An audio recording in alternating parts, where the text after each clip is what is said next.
Hey, everybody, just going to take a quick break from the show to get you styled up with Stitch Fix. Shopping's hard. It's hard. With Stitch Fix, you get a stylist, though, who understands your style, your size, your budget, and they do all the shopping for you. Wow. This is excellent. Shopping, I'm telling you, shopping and figure out your style, it's overwhelming. Let somebody help you when it comes to getting dressed. We don't know what we're doing, so we let Stitch Fix help us out. A Stitch Fix stylist there.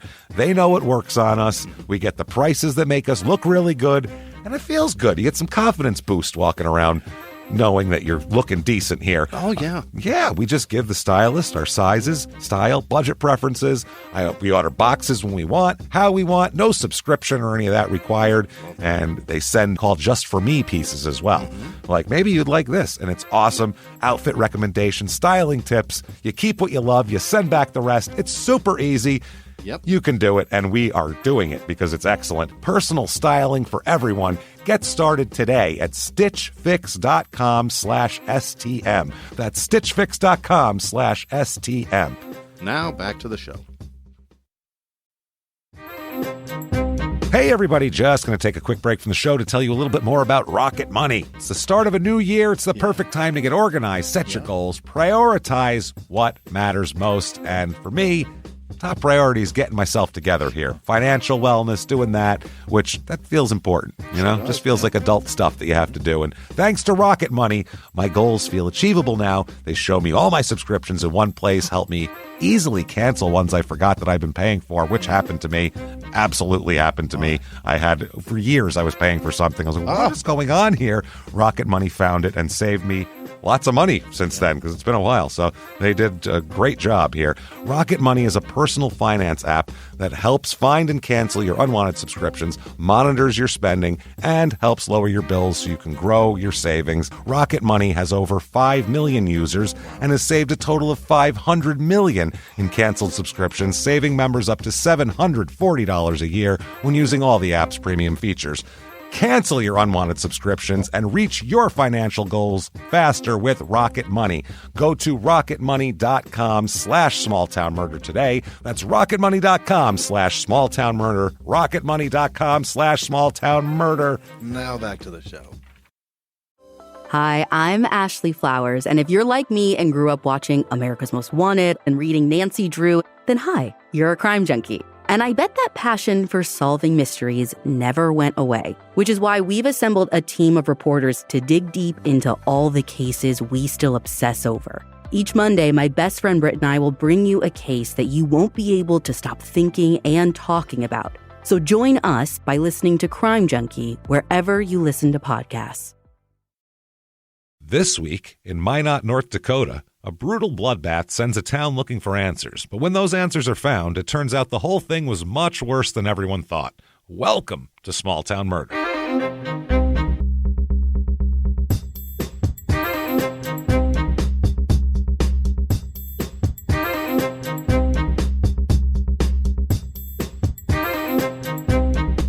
Hello, everybody, and welcome back to Small Town Murder. Yay! Oh, yay indeed, Jimmy. Yay indeed. My name is James Pietragallo. I'm here with my co-host. I'm Jimmie Whisman. Thank you, folks, so much for joining us today on another crazy, and this, man, I'd say it every week, and I mean it every week. This is insane, man. It's insane. There is weird stuff going on up north today. Let me tell you something. Quickly, before we get to that, head over to shutupandgivememurder.com to get tickets for live shows. Not only live shows in person, but a virtual live show we're going to do. Betcha. Another one if you're out of the country or in a place we're not coming to this year. Or damn it, you just want more live shows because they are fun. Oh, my goodness. We're doing one on 4/20, April 20th. And you never know. Wink, wink. Yeah. I might get Jimmie to ingest something. Possibly. Who knows? Let's just say that. I will say this. You've never seen it, but I have. Jimmie on edibles is amazing. He is a giggly bastard, and it's a great time. His head will get red, and it's not even fair. It's so great. So come check that out. Shutupandgivememurder.com. I think those tickets are on sale February 13th, I believe. Yeah. So Monday they'll be on sale. So if you're listening to this when it comes out, they're on sale now. Get them now. Also, extra show added in Seattle, extra show added in Portland. Pittsburgh and Detroit are on there. Get those tickets there. Going fast. So we're very excited for that. Thank you. ShutUpAndGiveMeMurder.com. Patreon.com/crime and sports is where you get the bonus stuff. All the whole back catalog of bonus stuff. There's like 150 episodes there, and we put out new bonus episodes on Patreon every other week. Absolutely. 2 episodes, and anybody who's $5 a month or above gets that. This week, what you're going to get, and you get it all, for crime and sports, which you get, where you're going to talk about And One, which was the brand and the mixed tapes and the basketball and the whole thing that went on with that and the shoes, and we'll talk the documentary and a little beyond that as well. Then for Small Town Murder, something really weird and gross. We're going to talk about sex in the People's Temple. And the People's Temple is Jim Jones and Jonestown and all that. And we will find out, when you get one person in charge of 1,000 people, how weird shit gets. And it gets really weird, man. Oh my God. He just has sex with everybody, and it's gross. And we'll talk all about it. Not good for anybody. Patreon.com/crime and sports is how you do all of that. And you'll also get a shout out where Jimmy will mispronounce your name at the end of the show. He wants to get it right, but he can't. So that's how it works. Quick disclaimer. This is a comedy show. We're comedians. Yes, there'll be murder. And yes, we'll make jokes about it. But we do it in a nice way. Like they used to say about dirty magazines. We do it very tastefully. We go out of our way not to make fun of the victim or the victim's family. Why is that, James? Because we're assholes. What? But we're not scumbags, and that's what's important here. So that's what got going on here. And one thing that people get the most upset about is making fun of the towns, which is the most innocuous thing. They don't mind murder jokes, but they're like, you said that downtown didn't have enough restaurants. First of all, it's a review. We read it, so... Number one, anything we're saying about a town, we've never been to these places. Never. We're going off what we read from people who say they've been there, and when we're roasting it because we're comedians. It's not we don't care. For? That's what I mean. We don't care. It's not. Everybody's from somewhere shitty, and we all make fun of it. And if you get mad at us for it, listen to, I think, episode 214, Fishkill, New York. And you'll realize that, trust me, it's worse. We're much harder on our own stuff. So that said. Right. Come back and listen to Prescott. I think it's time for all of us to sit back. Jimmy, what do you say? Let's clear the lungs. Clear the lungs. I don't care where you are right now. I don't care if you're at your kid's Little League game. I want you to run to the pitcher's mound, shove that 9-year-old off, hands to the sky, and shout, "Shut up and give me murder." Let's do this, Jimmy. What do you say? All right. Let's go on a trip here, and we are going up to Minot, North Dakota. Oh, boy. Oh, yeah. That's up there, man. I mean, we're talking... This place is Minot's everybody knows about Minot. Everybody's heard of it. It's one of those places that's referenced, like Toledo. It comes up for some reason. Fuck that is. It exists though. I've heard of Akron. Yeah, but like Toledo would come up, or when you're a kid, you hear of Albuquerque from Bugs Bunny a lot. Minot might be a place like that, and it's Minot, and it's not Minot or anything. It's Minot. That's how they say it. I only know that because a quarterback from here started the opening day game for the Tampa Bay Buccaneers in 1977. He was his name was Randy Hedberg, and he was like this 8th round draft pick, and all the other quarterbacks were hurt, and they threw him out there. And the fans had the fans had signs that said, "Why not Minot?" They're like, he got destroyed. That sounds dirty. Oh, he got murdered out there. It was really not good. So this is in north central North Dakota. So northern North Dakota is up there. It's almost Canada. 4 hours and 20 minutes to Fargo, which is kind of down and more in civilization. Is this the most northern city in America? I'm not sure. Is there anything more north of it? I mean, Portland. Seattle is on the border. Banger's probably north than that. I know Seattle's. Anchorage is obviously northern. You're continental is what you're talking about. Yeah. It's about 3 hours to Dickinson, North Dakota, which was our last episode, which was the Swanson Motel murders. That was a crazy one too. Weird stuff happens up here. It just does. This is in Nobody's looking. Nobody's looking. It's a plains area. It's wide open spaces. I mean, there are times where it's beautiful. The spaces, the grasses, and things like that. It's like like you went back in time 300 years, and you can see what like the country used to look like. Right. It's one of those places. But if you want to go out and party, then Minot's not your joint. This ain't it. Ward County, it's in area code 701. Motto here, the nickname of this place, the Magic City. Okay. Magic because we can't believe it's there. We're like, wow, that someone must have magically put that there. It just appeared. And that's kind of how it got its nickname, actually. A little bit of history here. Minot came around in 1886. Is when the town became a town. The railroad track was laid through the area, and it just sprung up. They called it the Magic City because everybody said it sprung up as if by magic. Like one day there was nothing, next day there was a city there. They're like, what the hell happened? So they said right in the beginning, the population increased to over 5,000 in the first few months it existed. Wow. It went from 0 to over 5,000. Immediately because there was a railroad. So the town site was chosen by the railroad to be placed on some guy's land here. They convinced this guy, they were like, you'll be one of the town fathers if you just give us all your land to put this on. And he was like, okay.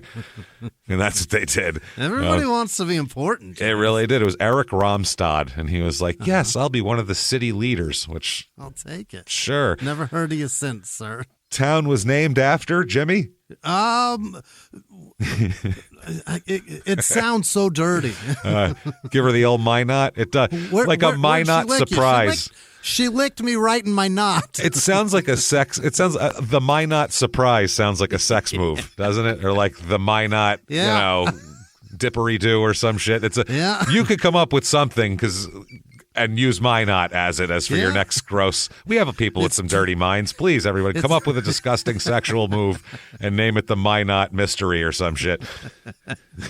Please, for us. And it includes a butthole, for sure. Oh, there's a butthole in there, yeah, because of the Minot thing. That's right. It's got to be a butthole thing. So it was named after Henry D. Minot, who was a railroad infestor and a bird enthusiast. That's how birds. As an ornithologist. That was it there. So when you have enough money to invest in railroads, I guess you have time to look for birds. A bird-watching rich man. Yeah. But Minot, in the beginning, the first 50 years, was like Deadwood. Yeah. It was dangerous. There's nothing else around here. It was crime. It was called the crime capital of North Dakota. Dear fuck, really? Which means they had like 2 muggings one year, and it was really bad. They were so 7 people there per capita. It's crazy. It's great. Yeah, I don't know how there's any crime there. There's no one here. If someone's bothering you, move away. Yeah. There's plenty of. Put some space between you. How about that? Problem solved. But 40% of the people get mugged every year. It's nuts. It's crazy. The Attorney General of the state, William Langer, helped clean up the town from 1917 to 1920, but then Prohibition arrived. So they got it all. He said, I'm going to clean this town up, got it all cleaned up. Then Prohibition came, and Minot became a center of illegal activities because the city turned out to be a supply hub for products to make liquor and smuggle shit from Canada. It would come from Canada to Minot, and then Al Capone's gang would take it from there. So, is that right? In an episode about Minot, North Dakota, I bet you never thought Al Capone would come up, but he did. It became. I mean, Chicago and all the Midwest is within reasonable area. It's right there, right? Yeah. Yeah, well, it has to come in from somewhere. Sure. But there's nobody watching over here. I bet by Windsor, there's people watching. Buffalo, there's people watching. Who the hell's watching over here? There's nobody there. So it became a huge hotbed of bootlegging, prostitution. There's opium dens everywhere in Minot. This place is great. They called Minot Little Chicago back then. Yes. Minot. My kind of town. Minot is. I love it. Little Chicago. Little Chicago. Little doesn't even tell you how small it is. This is a speck compared to Chicago. Absolutely, but this much crime. The smugglers used a network of tunnels. A lot were previously built for heating or for deliveries, and they used them to transport and conceal cargo coming in from Canada, is what they did. July 22nd, 1920, a tornado hit Minot and really fucked shit up. It was 3 miles southeast of town. The tornado picked up a guy named Andy Botts' house and hurled it to the ground. Basically picked it up and slammed it back down again on the side. Killed his wife, broke his shoulder, and injured both of his children who were in the house. He was like, oh, man, my house is broken. My wife is dead. Well, I think that's what it was. And then that was the thing. Yeah. One of the kids took her slippers off, and then the whole thing changed. That's when Minot became color. I don't know if you knew that. Before that, it was black and white. Went all color. And super weird. There's blues and reds and all kinds of shit around here. Famous people from here. There's two. Josh Duhamel, that guy. Josh Duhamel? Really? Yeah, he's from here. He looks like he's from North Dakota, doesn't he? You'd go, where are you from? Like Montana or North Dakota or something? I'll bet where you're from, you're insanely hot. Yeah, And Wiz Khalifa, it says. Now, I don't know. I didn't know. I don't believe that for a second. Minot is claiming Wiz Khalifa as their own. You hear that, Wiz? I don't know what's up with that. I don't know if that's between Minot and Wiz Khalifa, but I'm reporting on what is being claimed. That's all I can do. That can't possibly be true. All I can do is report on what the claims are. I cannot. I've never looked at Wiz and thought, certainly from the Dakota region. He's probably from Minot, I'm thinking. Fargo seems like it's not his style. It's Minot. If that's true. You know what? He should never live that down. That's amazing. Make fun of him forever. Or he should really embrace it and get like a big, medallion that's a Minot with diamonds and shit. That's what I want to see. This is Minot. Wiz Khalifa and Josh Duhamel hanging out together. So reviews of this town. Let's find out what it's all about. Again, we didn't write these. These are reviews from the internet. Wiz wrote these. That other people, possibly Wiz Khalifa, wrote. Not us. If these rhyme, I swear to fuck. Here's 5 stars. This is the best 5-star review I've ever read in my life. Okay. I cannot answer these questions honestly because I have no idea. I haven't even moved into my neighborhood yet. How about you wait until you have an opinion before you write a review? Why did you do I don't know why you would write a review. And whose questions are you answering? I don't know what's going on. Here's 4 stars. Here we go. For a small town, it has its beauty and advantages. You aren't worried about a rush like the big city. And even though this town continues to grow, the friendly people of Minot never fades. It can have its downfalls. For example, summer is a lot of construction work and long, cold winters. It can be boring, but only if you refuse to explore what the town has to offer. Yeah. Many, many beautiful gems here, like the family-owned garden shop, Lowe's Garden Center, anything non-garden related that we can do here. If you're not into gardening, I'm sorry, but if you're into gardening, I don't want to hear you bitching because this place is There are some gems here. If you head over to the Home Depot Outdoor Center. Yes, this is the Lowe's Garden Center is literally a gem, one of the gems. I get a little nursery, family-owned nursery has good stuff. The Lowe's Garden Center? The hell is going on? And it's wonderful parks and events. And the sunrise and sunsets are gorgeous. I bet, because it's you can see for miles, I bet it's pretty gorgeous. The colors are probably amazing. Oh, it's oranges and purples and shit. It's probably awesome. It's beautiful. I mean, you would sit down and go, wow, this is wow, beautiful. Underneath that Lowe's silhouette, I can't imagine. That's the thing. By the glow of the blue and white of the Lowe's sign, mix that with solid A-frame peak, James. It's beautiful. You mix that with a sunset, that's romance, everybody. Take your lady down by the Lowe's sign to watch the sunset, and you'll be... One-knee proposals every night. That's how it goes, babe. Wiz Khalifa playing in the background. Always. And the Biggie Tupac 10-part Netflix special movie playing too for Josh there. So incredible. 3 stars is the next one. I think the hardest part to get used to in Minot is how secluded it is. Many people in cities about this size live 3-4 hours from a large metro area. Minot is 8 hours from a large metro area. Jesus. Some people like that. It isn't far from any kind of big city life. However, it's very expensive and time-consuming to try to do any kind of traveling outside the state. You got to fly anywhere out of this place. You can't fucking drive anywhere. It's a decent place for some lifestyles like families. So if you have a family, it's fine. But otherwise, if you're if you're a loner or a drifter, this is not good for you. There is a Lowe's. Plenty of activities for kids to do. Is there like a Lowe's ball pit or something we don't know about here? On the flip side, there's very little for young adults and singles to do. Yeah, that's what it sounds like. Nightlife consists mostly of country bars. Most of the people that live here were born here, so they can tend to be a little cliquey and sheltered. It can be hard for someone to make friends, especially if they aren't straight and white. Also, don't let what anyone says about crime scare you. Violent crime is rare here. It's rare enough that when it does happen, all the people talk about it for weeks. Okay. All of that led me to believe that the Wiz Khalifa thing is 100% lie. There's no way it's true. I don't know. Here's one star. To top this experience off, you can't even complain to any tourists' information. To any tourists' information? I don't know what that is. Minot doesn't have one, or at least no contact to one. One good thing is for sure, unless my son is in life or death, and this is all capital letters with 6 exclamation points, I'll never set foot in this godforsaken town again. Only way I'm coming back is if my son's life is threatened. Jesus, if you would think with oil workers and the base, this town would try to be as forthcoming to give one that homey feeling. Wrong. Be warned.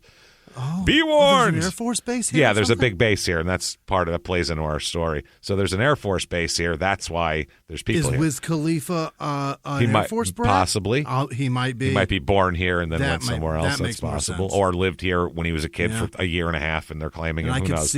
I can see Josh Duhamel his family being like that. Yeah. He's got a high and tight. I could see that. He's a little high and tight. He seems like he's got some discipline. He's got boots on. People in every movie, he's got boots on. Nice pair of tactical work boots. Exactly. They're all like high techs. Population here, 47,423. Really? So it's a little bit high. Yeah, that's a lot on the base, though, too, like we said. Yeah. Few more males than females, which it's normally the other way around, but there's a base here, and military tends to be a little more male. Median age here, 31.8. Again, not a lot of 60-year-olds in the military, so that'll give you there. 25 to 34 is above average. Military age. It's an Air Force base.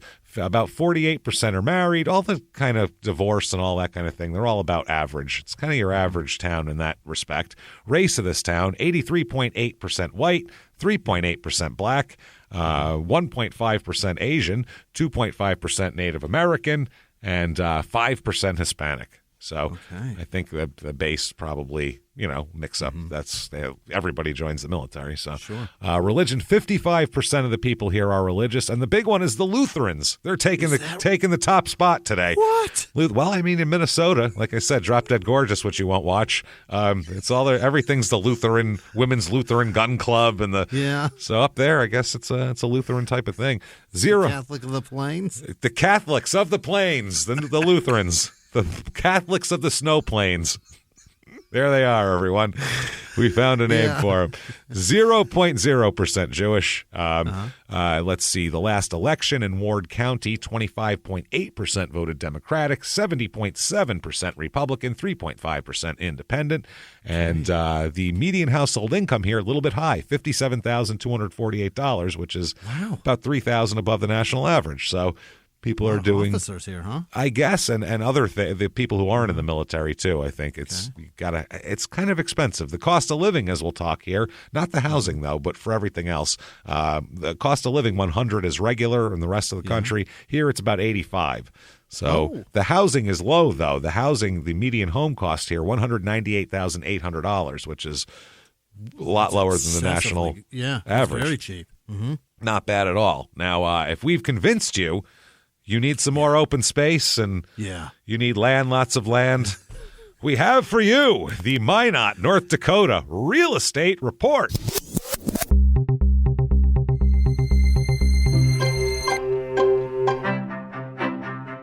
Average 2-bedroom rental here goes for about $958, so that's under the average. Affordable. Here's a 3-bedroom, 2-bath, 2,156 square foot house. Yeah. It's ugly. It's very ugly. It's just ugly. It's an ugly little brown house is the best way to describe it. The carpet looks like things will rise from it and pull you into it, like the poltergeist pulled people into a TV. Yeah, that's what it looks like. The carpet looks absolutely disgusting. You before moving a box in, you'd have that whole thing torn up. Not great. Kitchen is very yellow. It's not good. $99,000 though. For 2,000 square feet. Yeah, I mean, you could work with that. You can paint and tear up a carpet and lay down some fake wood shit, and it'll look great. Throw some $40,000 in that thing, and it's in the house. You're doing great. Here's a 5-bedroom, 4-bath, 5,348 square foot. It's a nice house. It's a beautiful house built in 1930. Nice tile work. The moldings are beautiful in the house. It's a fucking beautiful house. $629,000 for it though. Okay. So, but that's a big house, 5,300 square feet. It's huge. It's a goddamn huge house. Next up, 5-bedroom, 4-bath, 5,908 square feet on 27 acres. Wow. The front porch doesn't even have a railing. It's just a big wood platform. Is that right? Yeah, it's crazy. Awesome. That you'd like throw your kids off of when they're bad. It's just back in the day or something. No railing. We believe in ourselves here, son. That's what it is. It's really strange. There's a lot of Jesus statues in the place, which is fine. I don't think they're like, if you don't want them, it's not. I don't think they're like welded to the walls or anything. But they come down. There's a lot there. Maybe this house is the one that was spiked, and that's why there's no railing and all these Jesus in it. 27 acres though, so it's a big lot. $1,250,000 for this though. It's super affordable for that much land. If you're looking for yeah. You've got 1.3. If you're looking for that, if you were looking for it. But things to do here, Maron. Oh my God. Okay. The North Dakota State Fair. Okay. All right. Here are the famous people that will be there. And I'm going to read down this list, and you're going to go, wow, that is definitely a variety. You telling me they can't get Wiz Khalifa? Well, Jelly Roll. Oh, that's great. Eric Church. What? Joe Nichols. What? Whiskey Myers. I'm in. Five Finger Death Punch and Brad Paisley. Like, I hope they go back to back. I really hope it's Five Finger Death Punch and then immediately Brad Paisley, everybody. And then Five Finger Death Punch Blue on fans Black murder him. to checking her for ticks. Let's go. Wait. That would be some shit. That's a great show, minus the last two. Those better be the openers. Jesus fuck. And then you have the free stages. Now those cost money. The free stages, Chris Mabry. I don't know who that is. No. Daryl's Racing Pigs. I don't know if that's a band or an actual bunch of racing pigs. I'm not sure. I want that to be a band. I really hope that's a band. It's just a bunch of fat guys in Dale Earnhart outfits. Yeah, racing each other, pretending. They have like foam cars that are around their waist and they run and go. Yeah, it's like they play Aquabat songs and dress like Dale Earnhardt. That'd be amazing. Next, an act called I Flip. I don't know if that's like a Tumblr act or a band or what. Some trampolines on stage. Then Disconnected Canine. Why do any of this? Does this mean is this a dog that they've given computer powers to? I don't know. Some sort of AI some animal. Hot dog that's going to scare the shit out of the local people. Maybe. The Los Moralitos Circus. Oh, boy. Was there. And then the MHA Native Dancers will be there as well. So all sorts of good shit there to go to the... Everybody says this is a great fair. Got to go there. All sorts of shit. They have food contests and all that kind of thing. So sounds cool. Then there's the Ranch Rodeo. Okay. And this is just cowboys and cowgirls compete against each other in events based on typical ranch hand tasks, such as trailer loading. That's what I want to watch. People load a trailer.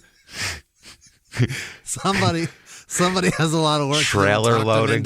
Talked him into making it a contest. It's a Nathan for You thing. It's great exercise. You're gonna. That's exactly what it was. It's a new exercise program.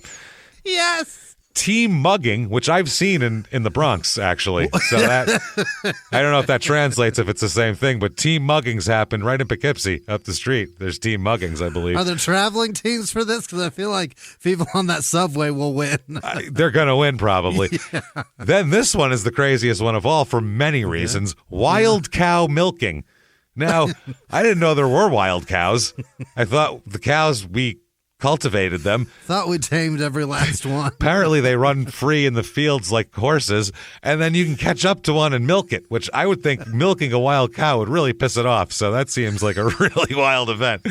I kind of want to watch that. Like they probably wouldn't be happy about that. I want to see the team mugging and the wild cow milking. I really do. That I want to see. I want to mix those together. I want somebody team mugging and a wild milk cow. Yeah, let's do it. Anybody that give wins me your milk, the team bitch. Mugging. Before somebody holds a gun to its head while someone else milks it. Carves a sirloin off its side. This is great. Crime rate, what we're interested in here. Property crime, actually slightly above average, which is that right? I wouldn't think that. I would think it would be below, but it's not. And then violent crime, murder, rape, robbery, and of course assault, the Mount Rushmore of crime, is right at average. So, there's 47,000 people in here, so things are happening. That said, let's talk about a murder, shall we? Let's do it. I think it's time. This is a crazy-ass story, too. There's a lot in here from a book that we got to give a plug to because we got a lot of info out of it. Wilder Intentions, Love, Lies, and Murder in North Dakota. Oh. Yeah, it's good stuff here. This is a crazy goddamn story. This story, too, is a recent one. Normally, we're going to go back to 92. We're going to go back to 85. We're going to 2015 here is going to be the crux of this whole thing. So we'll go back before that. But the whole thing comes to a big head in 2015 here. So let's talk about a couple of people. Okay. Let's talk about Richie Edwin Wilder Jr. Oh, boy. Junior. Richie Edwin Wilder Jr. He is married to, at some point here, Angela Wilder is his wife. Yeah. They're both about 30 years old in 2015. So they meet, though, when they're younger. They meet in around 2000 when they're kids.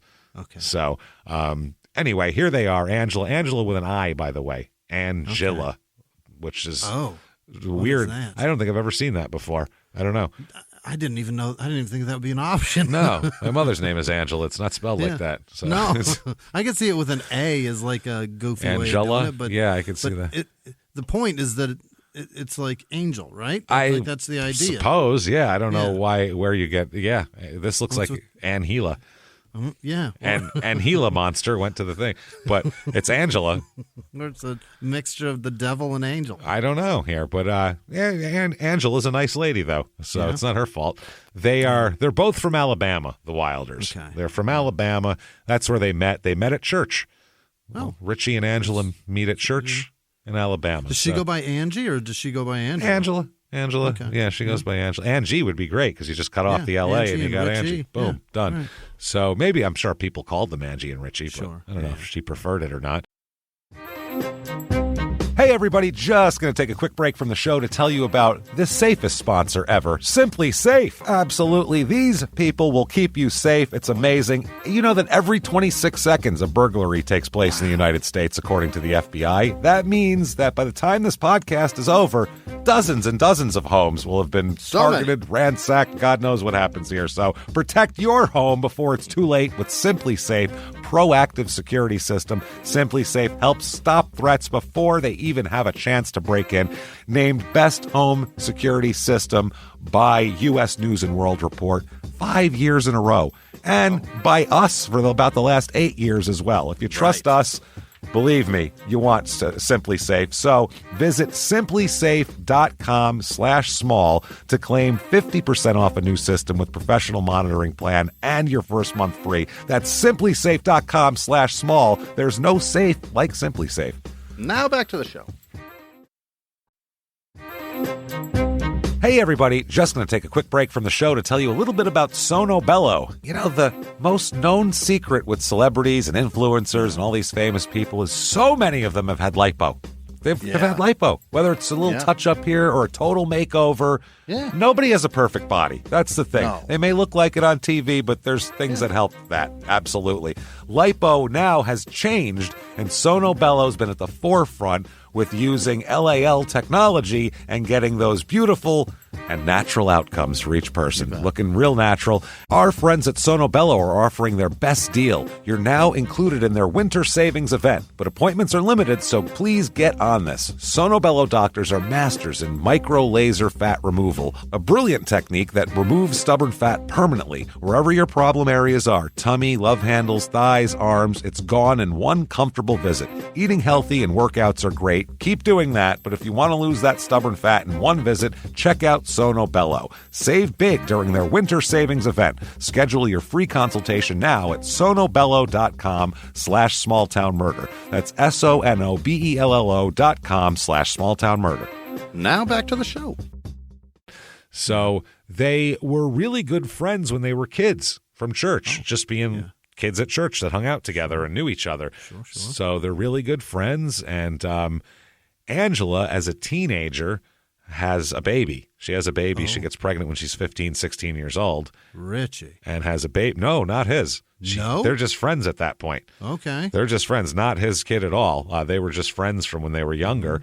But Richie said, I'd like to, make an honest woman out of you type of, What a guy. Yeah. He proposed to her. He said, look, you're pregnant, you're young, and, I'll marry you if that's a thing. And people used to think that would help. Yeah, now we're two poor people with a child. Now we're two poor, unskilled young people with a child. Great. Now this will help a lot. Yeah, it was just one. Now we'll make it two. But it's considered a chivalrous gesture. Sure to is, be like, I'll take. You're in trouble. I'll take care of you. That's kind of an old school mentality. It's cool, but a nice gesture. So she says yes. She's known him forever, and they get along really well. So they end up getting married, and he adopts the baby and everything. What a guy. He adopts the baby. It's a little girl. That's his little girl from now on. He doesn't care. What year was this? This is 2000. They have the baby in, I believe, 2006 is when she has the baby. Oh no, that's when they have their baby. Is they're going to they're going to have a baby of their own. Okay. So it's in high school, I believe, 2001 or 2 is when they get married and have the first baby. So that's how that goes. And they like. They get along really well. Angela's sister says that she used to date guys. She liked a sense of humor. She liked a gentle, intelligent, funny guy. That's the thing she liked. That's what she's into. And she said that, that's what Richie fit all that criteria. Richie ends up, though, joining the Air Force, though. And he gets moved to Minot there. So there's a big base there. They end up in Minot. And they're, newlyweds. They've been married a few years here. They got a couple little kids, and he's in the Air Force, and she's got part-time jobs. She's also going to nursing classes at the same time. She wants to be a nurse, so they're juggling and everything like that. She wanted more kids, too, Angela. That she wanted to have more kids. They wanted to fill the house with kids. Let's do this. Jesus. So they although Angela appeared happy, some of her friends had some misgivings about Richie a little bit. He seemed a little bit controlling and stuff like that, but they all said she was really happy, and he did what he said he was going to do. He married her. He adopted the daughter. They have another kid. He's working. He's not beating her up or anything, so they're like, I don't know what to say here. Enlisted man paying his bills. Guess I was wrong. So nobody, it was weird. He joined the military without discussing it with anybody. That was the weird thing. Richie one day came home and said, joining the Air Force. And she was like, pardon? And he goes, yep, got to go to basic training. Blah, blah, blah. They get stationed in Minot, and she just has to, I guess we're moving to Minot now. Wow. Which is a big difference culturally and weather and everything else from Alabama. You don't get it's big. And the change would be one thing if you were doing it like willingly after a long discussion, but just being told this is where you're going, it's even harder. We're going to some Minot, North Dakota. I don't know if she even ever heard of Minot, North Dakota. Who knows, She'd heard of it. She didn't know where the fuck it was. Yeah. And once they get to Minot, things kind of change a little bit once they're there. Like I said, he's working, she's working, part-time jobs, kids, and the friends are they say, I guess Richie's an okay guy, it's all fine, but there's little things that happens here. He starts getting very kind of just stern with her and mean with her about physical things, physical appearances mainly. Oh, what the fuck? Like when she was pregnant, he would always call her fat, which, yeah, you did this, dog. I gotta, yeah. That's your fault, you idiot. Got a fucking baby in there too. There's a little more than fat to this. It's not just this isn't a bunt. It's not fat. It's an extra body's fucking blood in here. I guess it could be a bunt also if it's a baby in there and it's hanging over. It's a baby. Yeah. It's a fucking baby. Who cares? He would chastise her eating habits and all that kind of shit. Bro, it's two people. Yeah, whatever. What are you doing? Dude, you got to. This is from two people who've had two kids. Yeah. There's 4 kids between us. I've been around pregnant women for this. Yeah. Whatever they want to eat, just give it to them. And as a guy that loves food, let her order too much, bud. That's yours after. Yeah. Just have her sit there and push it toward her with a stick, and she can do whatever she wants. She's not going to eat it all. You're going to get more. Stay back. It doesn't matter. Yeah. You'll get food. She'll be in the mood for something, but then won't want the rest of it, and you'll get it. It's good. You're gonna eat a lot of ice cream and onions, but give it some time. You'll like it. I mean, yeah, onion ice cream isn't that bad if you give it a shot after a while. So they end up joining a local LDS church, so Mormon church is what they joined. Were they Mormon in Alabama? No, not at all. That's the thing. They were Christians. Went to Christian church. That is interesting. But they joined it. They joined the LDS out there. But he would only allow Angela to attend if her attire, if her clothes met his overall approval here. Okay. He would tell her sometimes that she didn't look good enough to be seen with. What? You don't look. Well, the paperwork here says you're married. So, I mean, what are you hiding her? What's going on now? Explain that. You go to church alone. Hey, where's Angela? She didn't look good enough to present tonight. Ain't presenting her tonight. Nope, not happening. A lot of chest acne. No, thank you.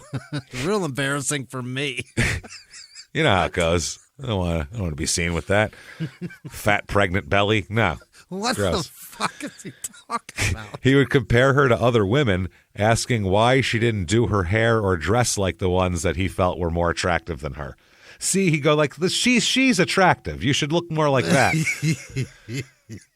Whoa.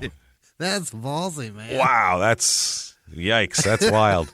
That is some holy shit. I don't even know what to say about that. That's just I don't know if I'm horrified or impressed by not impressed that he would be an abusive asshole, but impressed that he's like, I have no confidence.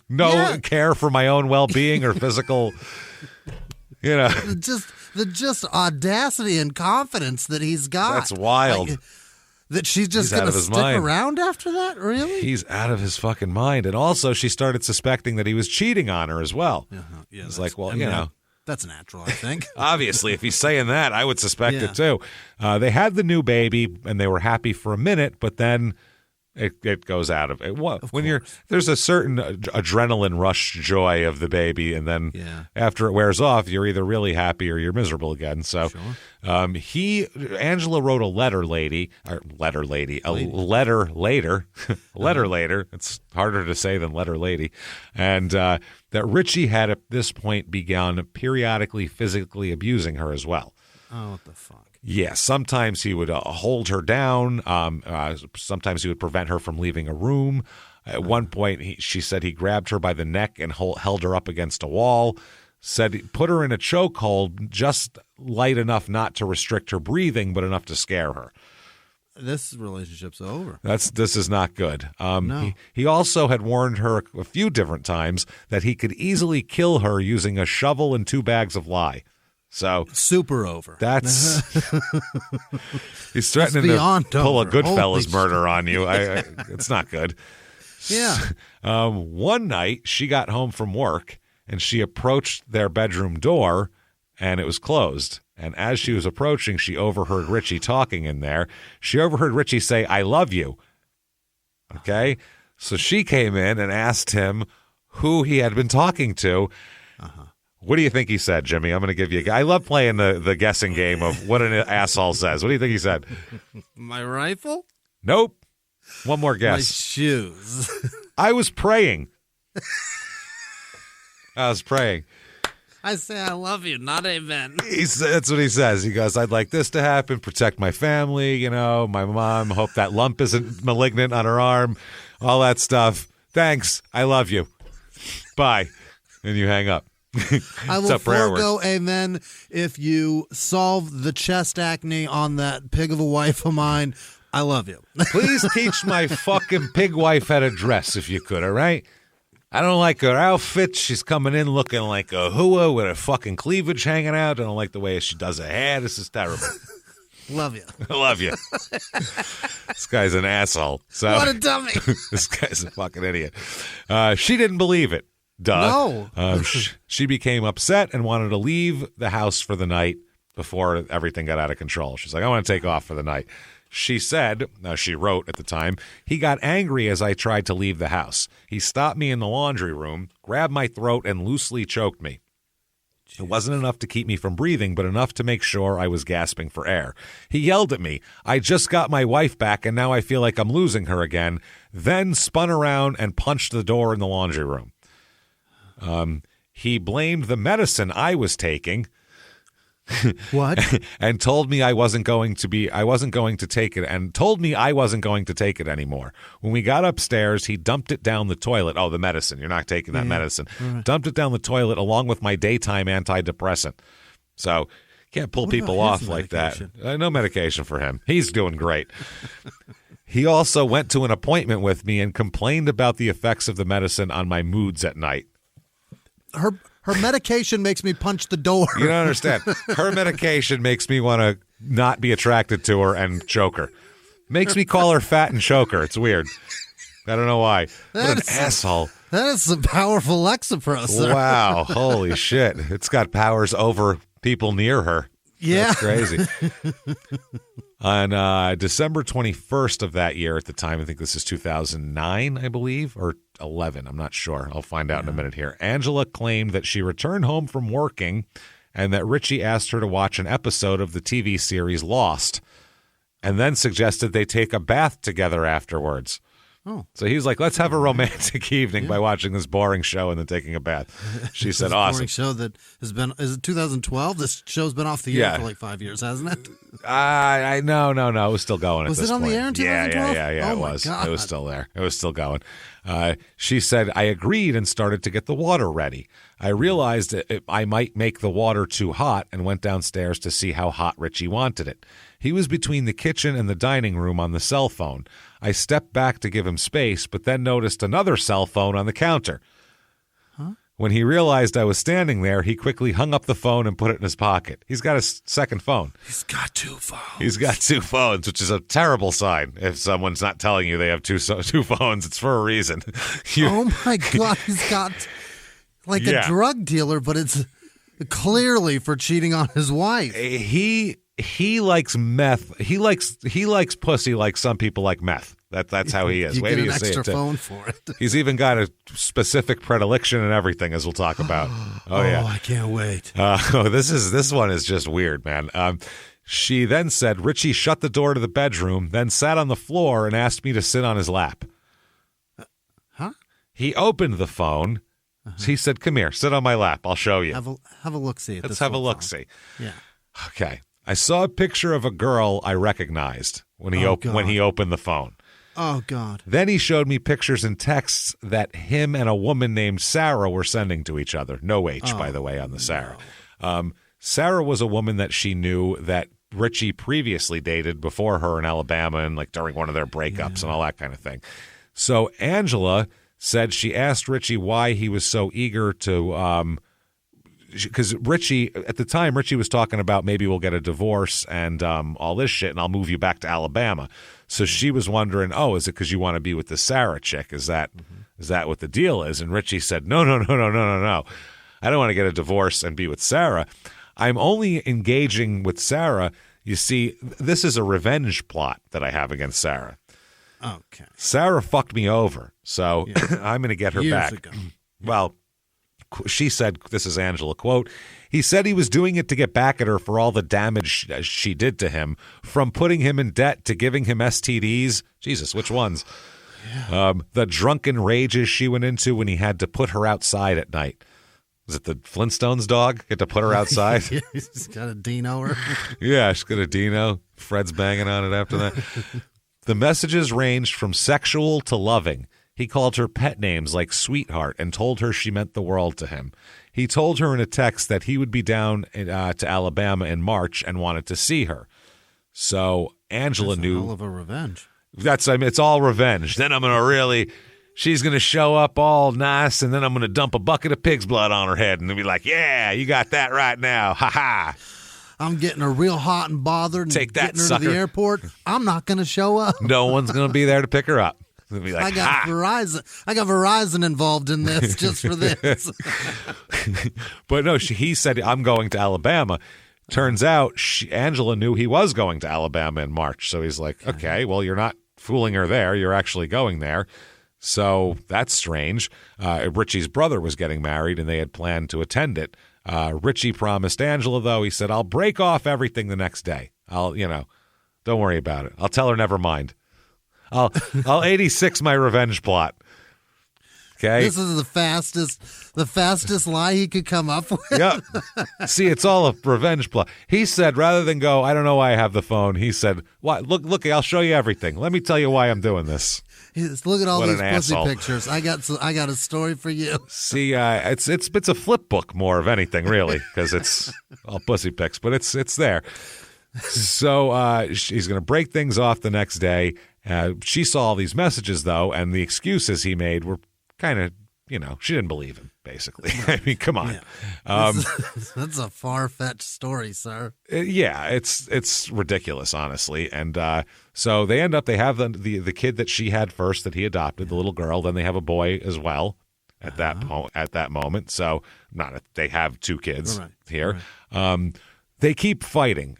They get Richie ends up being kicked out of the Air Force and court-martialed for domestic violence against Angela. Oh, shit. Yes, for the choking incidents that she said. Now, he also went to his superiors and was saying that she was physically abusing him and all this type of shit. And I don't know which came first, the chicken or the egg, if one, but that's what ended up happening. With a goose egg on her forehead. Yeah, exactly. And everything I told you from there was from her affidavit in this matter. So this was all, under oath type of shit here that she said. I didn't know the military was taking domestic violence that serious. Now that's great to hear. Yeah, it was 2015. If you live on, I guess, even if you're not on base, I don't think, If you're in the military, and it's that sort of thing, I guess that's just they court-martialed him instead of civilian court. Took it dead-ass serious. Yeah. So they kicked him out anyway of the Air Force.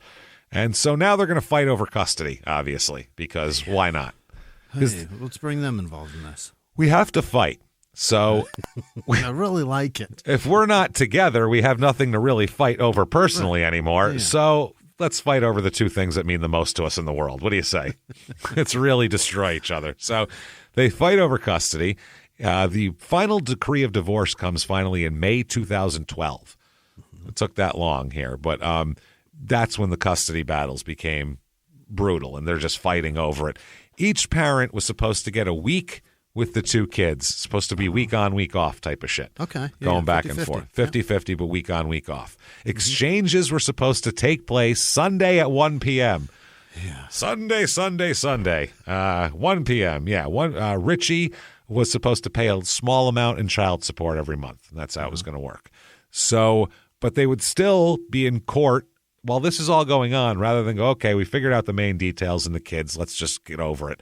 They would go back to court to fight over shit like books and blankets. They went to court to fight for blankets.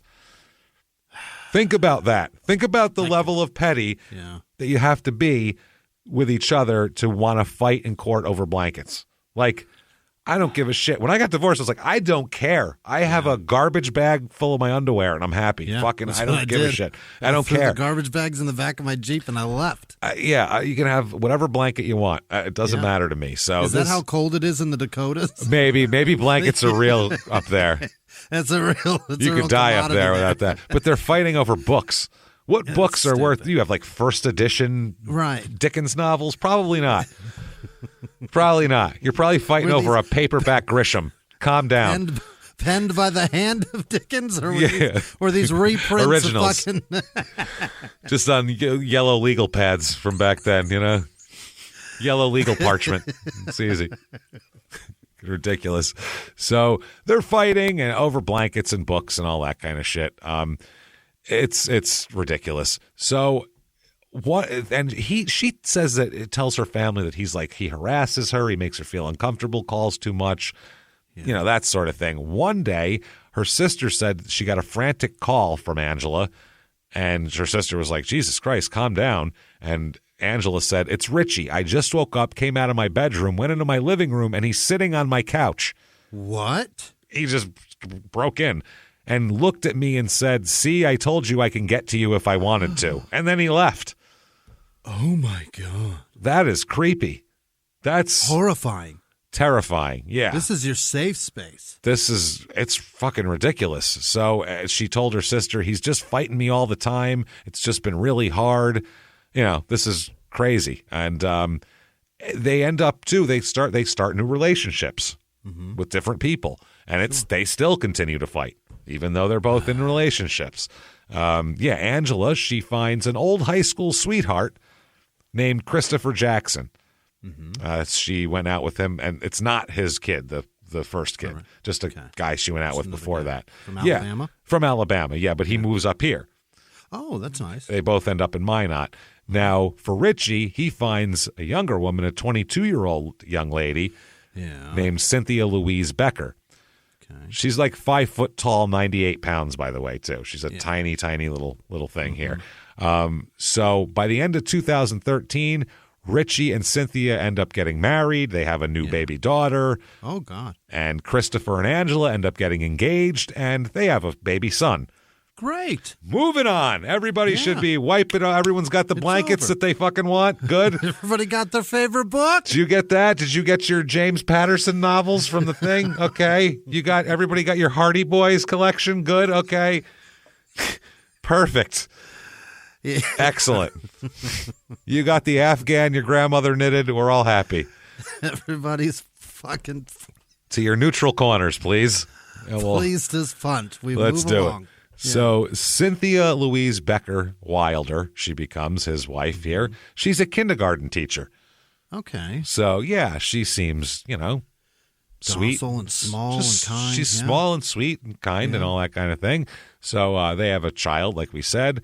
Now, Christopher and Angela, they had met when they were younger, dated on and off during their high school years, but had only kind of early 2013 had kind of come back into each other's orbits. So thank you, Facebook. But that's Facebook. Facebook plays such a big part in this case. Oh, you have no it does. fucking idea. Of course it does. Facebook solves a lot of this case. Really? Which is crazy, yes. Well, it got these two together, I guarantee it. Getting high school people back together for years. That's what Facebook is now. I've never messaged anybody that I used to go out with in high school, but I swear to God, I've gotten every single girl I went out with in high school has sent me, not like, "Hey, want to fuck," but like a, "Hey, how's it going?" A message from high school. I'm like, why would you message me? Like, I guarantee you, James, it starts there and then meanders into, "Hey, do you want to fuck?" That's how it starts. I've never answered any of them, but that's the requirement to get to that point. Like if we broke up in the 10th grade, what makes you think I want to be hanging out with you now? In 1996, I said, "I'm done with this." Why now? 2014? Sure, let's check. Nope. Nope. I'm haven't good. Seen you in as many years as I was alive at the time that I last talked to you. Yeah. That's the thing. And some of them were even before the podcast. So it was I was a fucking, just a loser comic, no name fucking comic. So what? Now I'm like, okay. Anyway, And if I get anything now, but they all used up all their messages a long time ago. I treat my family like that. Good. You should. Like an ex-girlfriend from the 11th grade.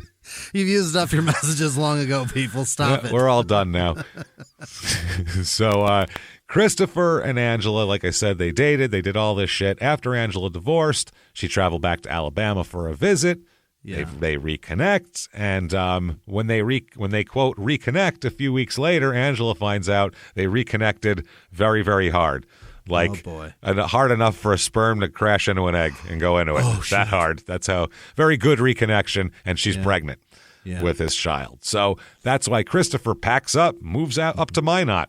Hey, what a guy! I got a kid up there here. So stand up, Alabama boy. To be with Angela and their son, who was born later that year. And Christopher, as it goes on here, once we get to 2015, she's going to get pregnant again.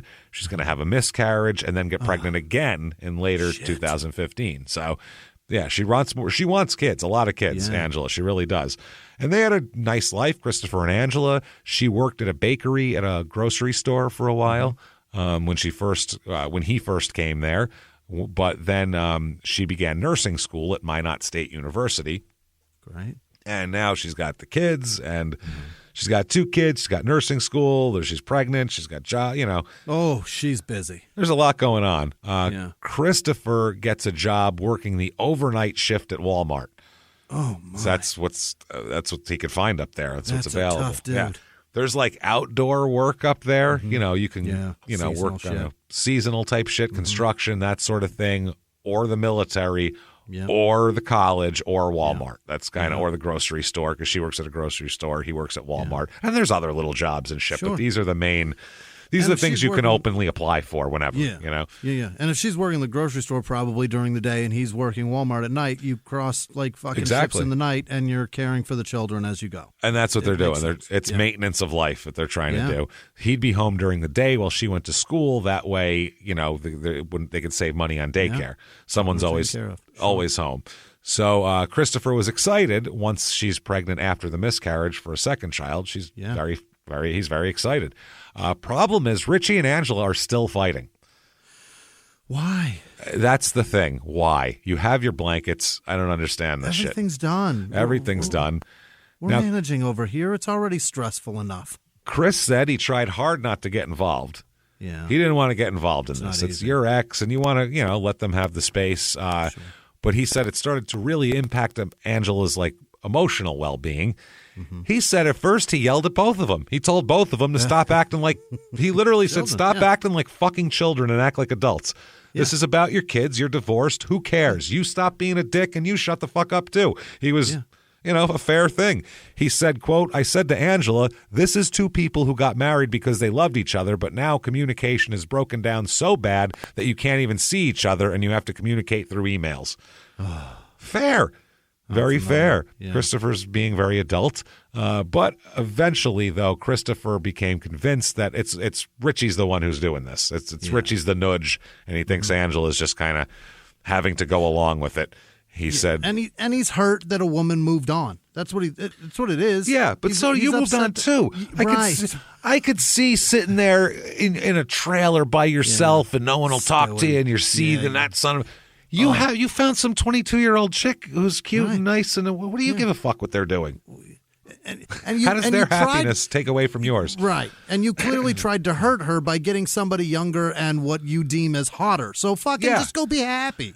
The world would be an amazing place if people would realize that the happiness pie is it's not sliced. So big. It's not sliced, and if you get some, I don't get any. Also, we can both be happy. You don't need someone else to be miserable for you to be happy. That's really weird. Why would you thrive based on somebody being upset? What does that fucking matter to you? It's really strange. How does that make your pie taste better with somebody else crying in theirs? Somebody else's tears in my pie. I don't really want a tear pie. Gross. That's gross. So it's shitting in the pie at that point. So he said he understood why Angela didn't want to be married to Richie in the first place, and he felt that Richie was conniving, and he's kind of a controlling guy, and he likes to manipulate when we're picking the kids up, when we're doing this, and he likes to manipulate the situation. So November of 2015, Angela's pregnant here. She finds out she's pregnant in October. she's going to nursing school, and I guess she's got some illness with this pregnancy, and the fact that she had a miscarriage in the beginning of the year.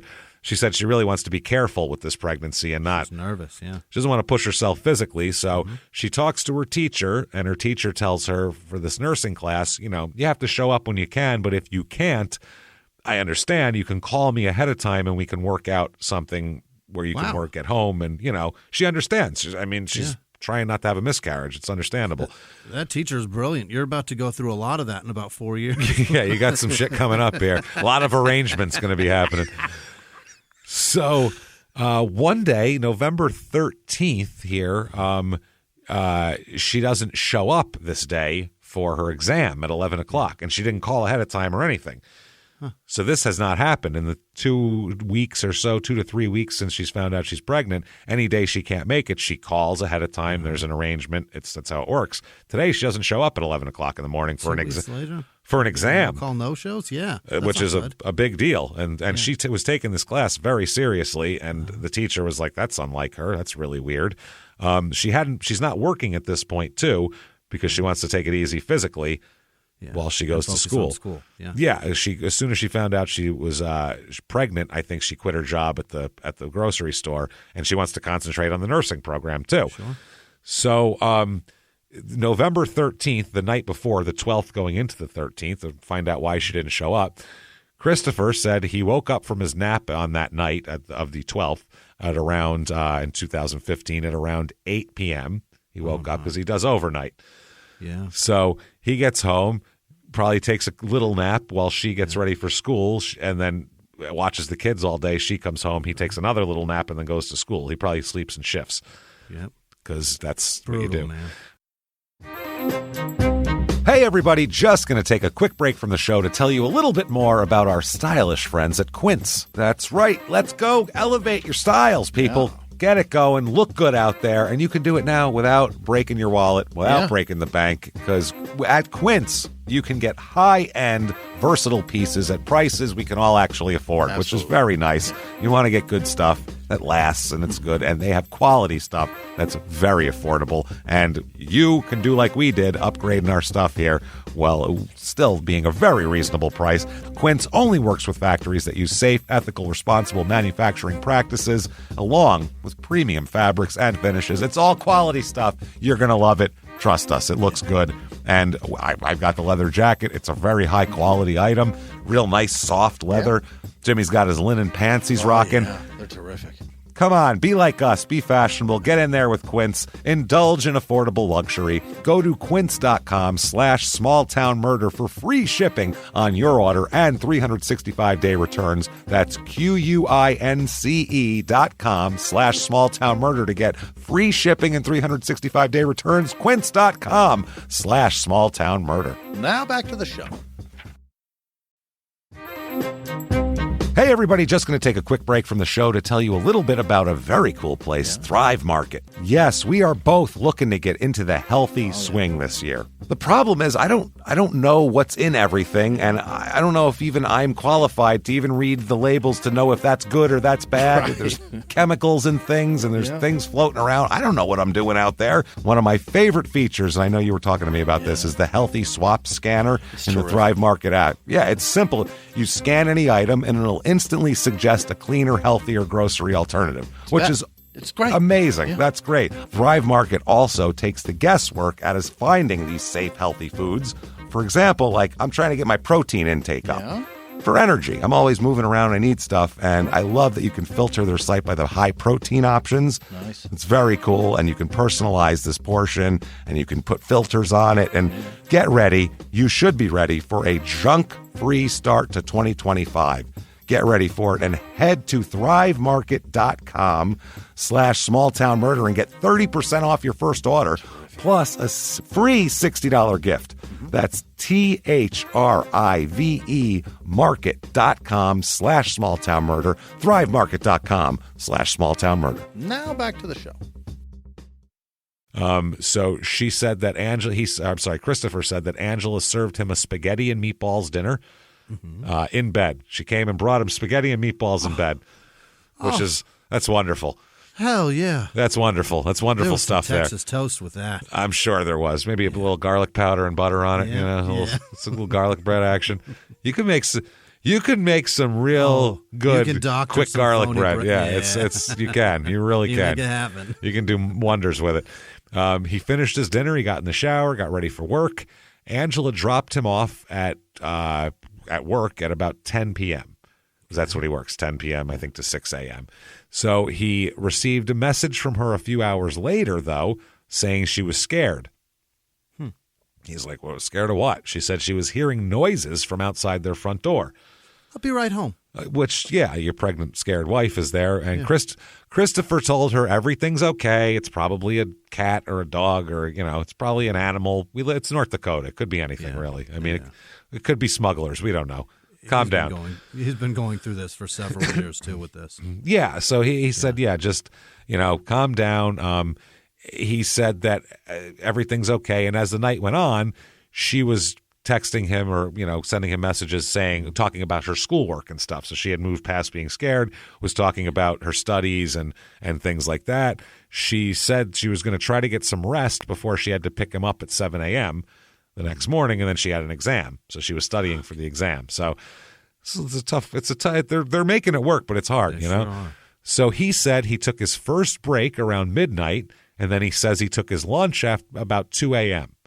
This is what he says. He said he missed a call from her after that, but when he called, she never answered. No so answer. He figured, oh, good, she fell asleep. Good, okay, that's good. So Christopher, she never shows up to pick him up in the morning. So he waits outside. Eventually, he flags down. There's a few cabs that wait for the shift ends at Walmart because some of the employees need cab rides home. So there's a couple cabs that know to wait there, and maybe they'll get a fare. So he grabs one of the cabs and takes it home. It's a quick ride. It's a few minutes home. So he gets home. He knocked on the door and the window, and she said she never came to the window. He said, so I walk around the back, and the door is open. Door's open and looks like it's been kicked in. Like there's, the wood from the frame is broken, and you can tell when a door's been kicked in. It's not clean. So he said, immediately I thought something was wrong. Well, no shit. That'll do it. It's Damn good indicator, Chris. He calls 911 and says, I just arrived at my house and my door's open. My 2-year-old and my pregnant wife are inside. Okay, now I'm going to just say this. Who in the God's fuck doesn't rush in at that point? Yeah. You see the door open, you go, oh my God, my 2-year-old and my pregnant wife are in there, and you look for something sharp and heavy. Yeah. Just in case someone's in there. Where's my bat? Where's the butcher knife? Something. Yeah. And then you rush the fuck in there looking to making sure people are okay. What are you? That's what you do. Sheriff? I was just going to say, what are you, tainter? I only had a flashlight and a gun. Wasn't enough to go in there. I mean, this vest, I'm not sure how good it is. I mean, shit. Let a woman die for all I give a fuck. That was crazy. Yeah. So I think I may be ripping the door the rest of the way out. Grab a shard of wood, anything. Anything. You are grabbing the nearest lethal object and you're running down that hallway. Yeah. That's just, you wouldn't even think about it. Right. You would just, my God, go protect my fucking family. That's just what people do. Anybody would do that, man or woman. You'd fucking be like, I got to go see what's going on in there. He didn't, though. He stayed outside, and the dispatcher told him, stay outside until police arrive. Don't go in. Don't cause a scene. I guess. Because their thing is, let's not, I'm not going to tell a civilian to go run in this, whatever. But I don't know. Either way, he stays outside. He said that, the police came in, they go in the house, and he's milling around outside. And he said that, no one's telling him anything, and there's tons of people everywhere, and they wouldn't let him go inside. It's like, oh, now you want to go inside. Yeah. now there's guys with guns here, you want to go in? Yeah. He heard the cops kick down an interior door as well. He heard a door get kicked off the hinges here. Chris claimed to both the 911 dispatcher and the officers who arrived there that he never entered the house. He said, I never went in the house. I didn't set foot in the house. He said, even after seeing the back door kicked in, and he, by the way, yelled, Angela, kid, whatever the kid, Angela, anybody, unborn baby, fetus, I don't care. Yeah. And nobody answered. And so that's when he stayed outside, which is, I can't even fathom that. So they said that the detectives, all amongst themselves, said, they got in a group and said, let me ask you something. Frank, whoever the fuck, you come home. Your kid and your pregnant wife are inside. Your door is kicked in, and you yell for them, and nobody answers. You going inside there? And they go, a wild fucking horses couldn't stop me from going in there. Yeah. Wild unmilked cows couldn't stop me. Jonathan Ogden couldn't block me from getting through that fucking doorway. I swear to God. Him and Anthony Wiz Munoz Khalifa next to each other. Josh Duhamel couldn't stop me. With them running interference. Couldn't stop my ass from getting in there. You kidding me? And so they were like, right away. This is so much fun. This is crazy. Right away, they're like, we're a little shady with Christopher here. Like, that just doesn't seem like a plausible story. Chris? Yeah. It doesn't seem plausible at all. So they said, why didn't you go there? They asked him, Chris, why didn't you rush in the house even before calling? I could see, how about call 911 as you're rushing in there? Hey, I'm running into this house right now. That way, if you're murdered, at least it's on tape. Yeah. Whatever. But he said, something in my stomach said not to, was his quote. They said, quote, even though your child's in there and your fiance is in there. Yeah, what about the thing in her stomach? It's everything short of calling him a pussy they did at this point. Like, you don't think it's kind of a punk move? Yeah, it was like, he says, I know it seems hard to understand, but in my mind, I was wondering if both of them were gone or worse. What's worse? Well, then gone like had been kidnapped or something, God, or worse, meaning dead.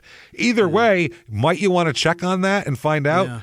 Like, I get that people, once adrenaline's rushing and in emergencies, people have different responses, but that's a terrible response. I don't think. Yeah, even if there's a bloodbath in there, and the guy is, and whoever did it is still there. I'm lucky to be alive is not something I want to say standing on the footsteps. Yeah. Standing on the steps of my own house while everybody in my house is dead. Is dead or gone. We don't even know at this gone. point. So the cop then says to him, to me, I mean, if I was in your shoes, I'd go right in the house and I wouldn't care what I saw because my child was in there. Right. He said, I know, but that's not what I did. Chris. I mean, Jesus Christ. So, according to Christopher, he said that, he said once everything was going on, he realized that she was probably dead inside once he saw what the cops were doing and everything. He said an ambulance comes and the guys go in and they come back out and they were wiping down equipment and all these fucking wires and still no Angela. Yeah, and shutting off sirens and not going fast. And taking it, slowing the whole thing down. Mm-hmm. So they looking at her, this is what they find here. Oh, boy. She's on the floor. She's covered in blood. There is blood everywhere. By the way, 2-year-old just fine in the next room. Wow. Absolutely untouched, sleeping soundly, fucking Chris's baby. Like an angel, the 2-year-old, and fine in the next room. Oh, absolutely unharmed completely. Angela, though, far from unharmed. Covered in her own dried blood. Blood spatter everywhere. Pools of blood. It looks like 5 people had a knife fight in here, and everybody lost. Like, that's what it looks like in this room. It is insane. They said right away they could see her face, neck, and upper left chest area were riddled with cuts and stab wounds, as well as superficial puncture wounds, just brutalized. They said that there's a cut or a stab wound to the back of the head, the place where the neck joins the head. Oh, Jesus, God. And then the back of the right shoulder area over the muscle called the trapezius muscle, and 2 stab wounds in the trapezius muscle. Behind the right ear, where the cartilage of the ear joins the skin of the head, there's a superficial stab wound. And the stab wound to the back of the head and neck area goes down to the bone of the skull. Oh, my God. Just attacked from the back? What kind of chicken shit? They said that it hit her skull, but had not plunged the blade deep enough to reach the brain. But the stab wounds in the back of the trapezius area actually penetrate into the muscle to the depth of 3 or 4 inches. Good Lord. So they said there are stab wounds with a cutting component present on the right side of the face, the right side of the lower neck area. Those also penetrated into the neck. The stab wound tracks sort of merged with other tracks and created injuries to the muscles and organs deep within the neck. Mm-hmm. There are 44 stab wounds in her. Oh, dear Lord. 44 concentrated around the head, neck, and upper left area of her torso. Yeah. Very personal. They said that in a short amount of time, the air seeping in from the open wound would go directly to the heart. And they said this makes the heart go into arrhythmia and disturbance and would stop beating after that.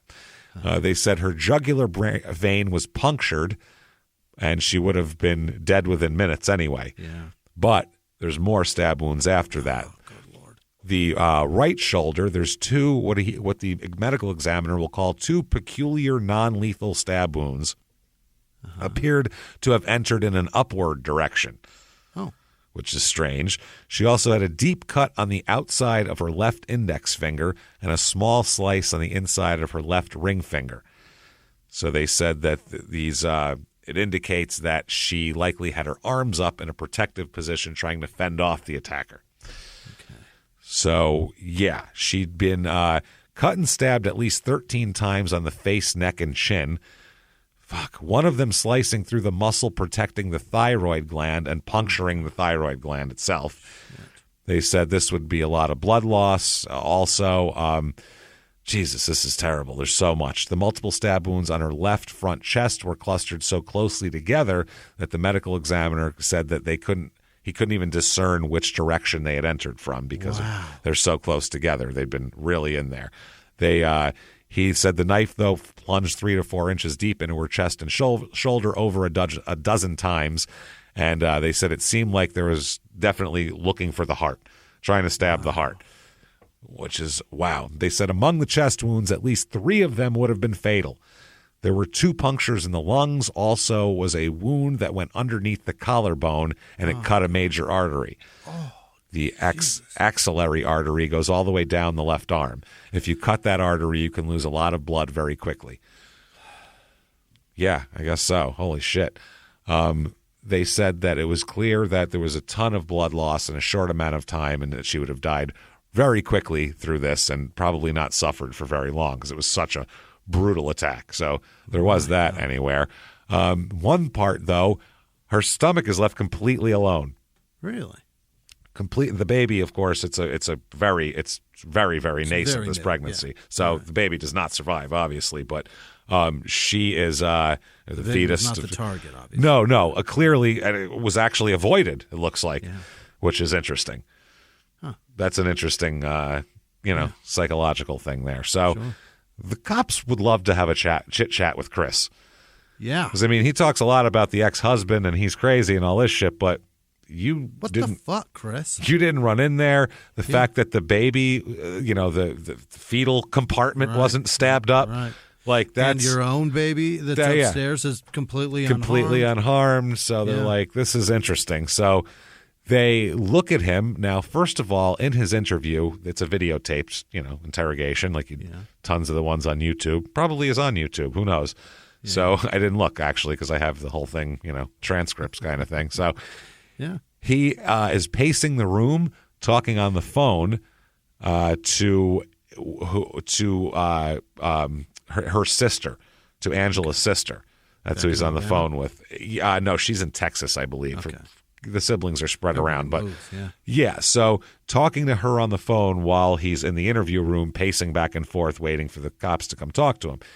He says, quote, Richie is probably the fucking piece of shit who did it. God, I fucking hope they piece it to him. I fucking hope so, he screamed into the phone. Huh.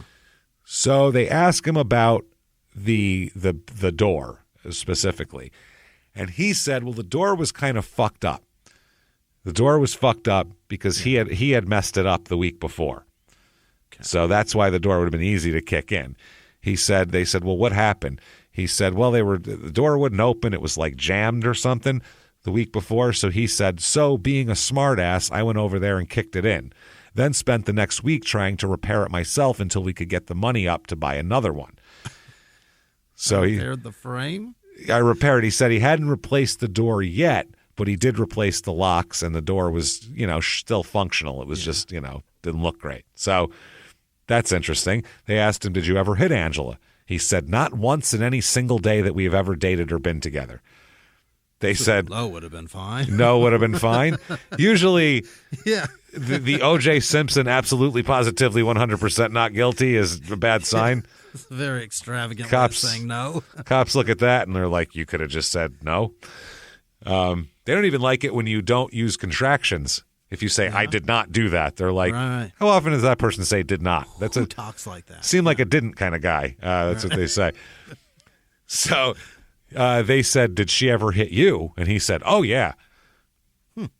He said, oh, yeah. He said, definitely. They said, did she ever use any kind of weapon, bat, club, or anything when she hit you? He said, oh, yeah. Yeah. What? He said, no, she hit me. She didn't hit me with it. Luckily, I was a little bit faster. Oh. So, yeah. Now, they asked him, when Angela brought up breaking up in October 5th, 2015, did you want to do that? It comes out that they've been having some problems, and she was talking about leaving him. Mm-hmm. He said, no, there's been a lot of times we've brought up breaking up as an ultimatum or just to get the other one's attention, but it's never been serious. So that's not great. The cop said, so that was a weapon? And he said, oh, yeah. You don't want to get into physical violence or anything like that. Usually words are all you got, bluffs and stuff. And whenever that failed, I'd usually get chased out into the garage for about 5 hours or so. Say again? Yeah, exactly. 5 hours he'd hang out and wait for this to blow over. Oh, boy. That's rocky. So the cop said, so I am to gather then that you both said things to each other that you didn't necessarily mean to, and the cop didn't even finish the sentence before Christopher said, tons. We're from Alabama. Don't you understand? He then said, you could write 18 Bibles, just not as holy, with some of the words we've said to each other. Wow. You've been together for like 5 years. You're talking biblical already. I know. It's not even. Jesus. 18? Is that what he said? Don't reunite with your high school sweethearts is what this says. So, what number? How many Bibles? 18 Bibles you could fill. That's a fucking wild number that you just chose, sir. You could write 18, but not 16, not 20, not 17, not 2, not even you could write a whole Bible. Just it's a big 18. book. 18 Bibles. But that's all it was, just words. When it came down to the end of the day, there was never any actions behind it. So he said it's ridiculous to think that we were physical. We did argue. Now the cops say, well, he's forthcoming about this anyway. Yeah. He's jumping in. Oh, yeah, we talk mad shit to each other, which, he's being honest. That's good. But at the same time, to what end? Thing to just divulge to people. So they're like, let's grab a polygraph on old Chris here and see how he does on that. So they give him a polygraph test. They ask him the same questions pretty much they asked him in the interview. And not one, by the way, Christopher does not have one detail different from the story he told the day before. Yeah. Which is a good sign. Good. Consistent Great. Story. And he passes the lie detector test. What the fuck is that? So that's interesting. Now, once the cops clean up everything, well, they don't clean it up. They just get Angela out of there and take down their tape. Chris has to come back there to live because he has nowhere else to go. He's got a 2-year-old. His family doesn't live in Minot. He's got nowhere to go, and he's got a job at Walmart he's got to get to. He's got a 2-year-old that just lived through this. Oh, absolutely. And he's got to deal with this. Yep. It's fucked. So, yeah, he said Christopher, they had to return to the home. They had very little money, and the police had not even told him the details of how she'd been killed yet, he said.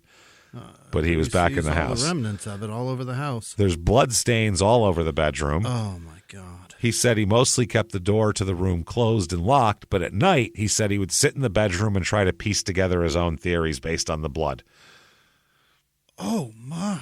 That's I don't even know what to say about that. That's a choice. He said, because whenever I got home, whenever I'd put our son to sleep, I'd stay in the room and try to figure it out.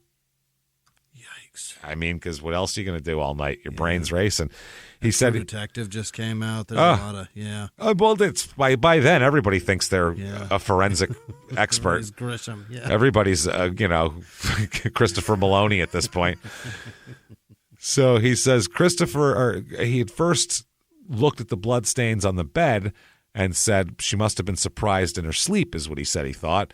He said it looked like where two blood pools were, about where her neck would be, where she would be lying on the bed, is what he said. Oh, my God. He said looking around, he could see blood spatter on the walls, the office chair, and the computer screen next to the bed. He wondered if Angela was stabbed in the stomach, he said, because a large amount of blood in the room, and there's a lot of blood around, a fetus. So they said the majority of the blood had been on, the pooled up everywhere. So they question him again. They also have him turn over his electronic devices, and he does. His story never changes. That's the thing about this. That's huge. His story is consistent. Consistent story is big because unless you really write it down and practice it ahead of time, it's hard to say this to be consistent with a lie. It's just hard.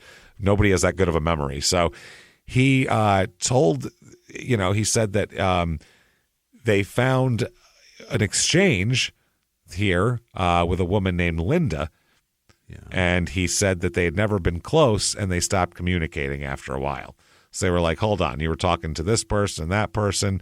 So they said, did you hire anyone to kill Angela? And they also said in November, had your fights gotten so bad that you wanted to end Angela's life? And did you want Angela dead? And he says no to all these things. So the family, though, is talking. They're questioning Christopher. The detectives are questioning Christopher, and they lie detector or not, they don't like what they're seeing here from him in any of his actions. He's talking to another woman. They were about to break up. He didn't go in the house. They were like, lie detector or not, those three things are pretty good signs and pretty good evidence that I don't like. A lot of times the significant other does it with all those things involved. Exactly. Yeah. It's very common. They've seen it before. If you're a homicide detective, you've seen these things. So I smell this before. They said, though, her family is calling constantly. Angela's family is calling the detectives saying that, they're like, listen, we think that you need to look at other people. You need to look at Richie. Richie's the guy you got to look at. He's the ex-husband. He's been violent in the past. He's been volatile in the past. And, they said the thing that happened that got him discharged from the Air Force, the sister said, quote, he tried to kill her. He beat the hell out of her. They had her move off of the base. She would call me every day, all hours of the day, telling me all the details of Richie beating her. No one believed her, and now she's dead. That's what the sister said. Yikes. So they also told the police that social services and military personnel had not believed Angela's story, that she was the victim of abuse, and not the other way around, because Richie was going to them saying that not only was Angela hitting him, Angela was beating their daughter, the 2-year-old. Okay. Was slapping her around and shit. But Angela would send pictures to her family of her bruises. Bruises on her eye, neck, jawline, and all that kind of shit. But it's you do that to yourself. And then send it to your family. But the sister doesn't have the pictures anymore, she says. So it's been several years. It's been a few years. Yeah, it's been like 6 years, 5 years at this point. 3 years, whatever. So she, Linda said her sister went through hell. And the cop said, you keep saying Richie, but is there anyone else you think we should be looking at? And the sister said, no, not at all. They said, any way you think Christopher could be involved? And she said, absolutely not. I know in my heart Christopher is innocent. I just know it. Okay. So the police, they have to sit down with Richie here. Richie boy, what happened, buddy? What's going on here? So they get a hold of Richie to, check out what his reaction is to all this. And they said, hey, your ex-wife's been murdered and blah, blah, blah. And he says, oh, really? They said he just acted like he didn't give a flying fuck about it. Just didn't care. He's like, well, that's a shame. The thing is, dude, you got kids with this woman. You've got to care. Yeah, obviously. You have to. So they knocked on his door. Is you Richie? Yeah, that's me. They told him what was up. At the time, Cindy was at work teaching kindergarten at Lewis and Clark Elementary School a few blocks away. They said there's been an incident this morning at the residence of your ex-wife. And he said, yeah, I know. I received a few text messages about it. My wife, Cynthia, dropped the kids off and blah, blah, blah. So they said, have you checked on your ex-wife? And he says, no. He said he got... do that? I heard she was dead. Yeah, I don't care. He heard there was something going on. That's her problem. He said that he had gotten several messages from people and had read a news report stating there was a suspicious death at the residence and that he had promised his upset daughter that he would figure out what was happening. The girl that he adopted there. So he didn't try to, he said he didn't try to contact Angela to find out if she was okay, and he didn't call anybody else either. He just said, I'll take care of it, but he never did. That looks ugly. It was revealed later through data searches on his cell phone and computer while everyone else was making all sorts of phone calls trying to find out what was going on, commiserating with each other, and all that kind of thing. He, at that moment, was spending several hours viewing Asian pornography videos. Attaboy. So that's what he's into. They show that he also received a message from his coworker, Bethany Iverson, about sending a link to a news report of the death at the home and said, quote, I guess you'll have an easier time getting full custody now. Leave which me is alone. cold. I'm busy. Yeah, he's whacking it to Asian porn, and he's like, hold on, ba-ding, God damn it, Jesus Christ. I guess about child support right now. Yeah, no matter how much you hate your ex-wife, no matter if I hated my ex-wife and someone said, I guess you'll have an easier time getting full custody when she was just murdered, I'd still be like, hey, fuck you. That's not Dude, cool. It just my happened today. It's my kid's down. mother, man. That's Right. fucked up, They're going to be sad. Yeah, my kid's crying right now. Thanks a lot, assholes. So, but also, true. Yeah. Obviously. But my kid's upset. But kid's upset. So they said that he didn't tell the detectives, though, that he'd been looking at porn all morning. No, I mean, why would you? He said that he figured Angela was faking a scene. That's what he figured. He said, my wife first went to the school and dropped my daughter off. She said there were police cars out there. No offense to my ex-wife. I just assumed it was her playing games in a sense. Like I was kind of expecting to get a phone call or the cops to come to my house to accuse me of something or investigate something. Does that make sense? Or he says that at the end of everything with the cops. He says, does that make sense? And they always say, no. And then he just keeps going. So I love that. The cop goes, no, you'd have to explain to me why you got that vibe, because I don't know you guys well enough, is what the cop said. He said, oh, sorry, Richie says there. Oh, sorry, just from the past. Was it she called social services quite a bit, says that we were doing this or that, and social services, they come over and the police come over and investigate, and but they talked to us and the kids, and then they didn't go anywhere. Okay. So that doesn't tell me anything. And his sentences have there's no flow here. There's no narrative. It's a lot of like stilted sections of something. Chunks of information just mushed together. Yeah, chunks of information that aren't necessarily germane to each other. So he said that he had an alibi. They said, well, where were you? He said, I was home in bed. I got home after 11 o'clock from work. I was in bed. My kids woke up in the middle of the night a few times, and my wife was home with me in bed. She can verify where I was, so you can ask her. It's fucking sleeping next door. The kids got up. I didn't get up for them. Cynthia would, and she knows I was there. So I'm an asshole, so I sleep. Yeah, I'm sleeping. I go, hey, kids are crying, and then I go back to sleep. Hey, babe, handle that. I'm trying to sleep. Another thing he does, he likes to use big words that he can't pronounce, which is awesome. That's fun. What's up, guys? That's amazing. Yes, tell me more. This idiot using big words he can't pronounce, and he doesn't give a shit. And everything he does is talking. Nothing's a straightforward answer also, and it's a lot of bullshit. What does he say? What are the words? It's going to be good. I'll get to this here. He was disparaging, though, of Cindy, or of Angela, of course, really? Of his ex. Yeah, he said that she was bipolar, capable of snapping at any given moment, and that she had no problem going after someone who wronged her. She's dead. The last email that Angela sent to Richie was the morning before her murder, so the morning of the 12th of November there. And this was a link to an article titled 11 telltale signs dad is a narcissist. Okay. Nice work, Angela.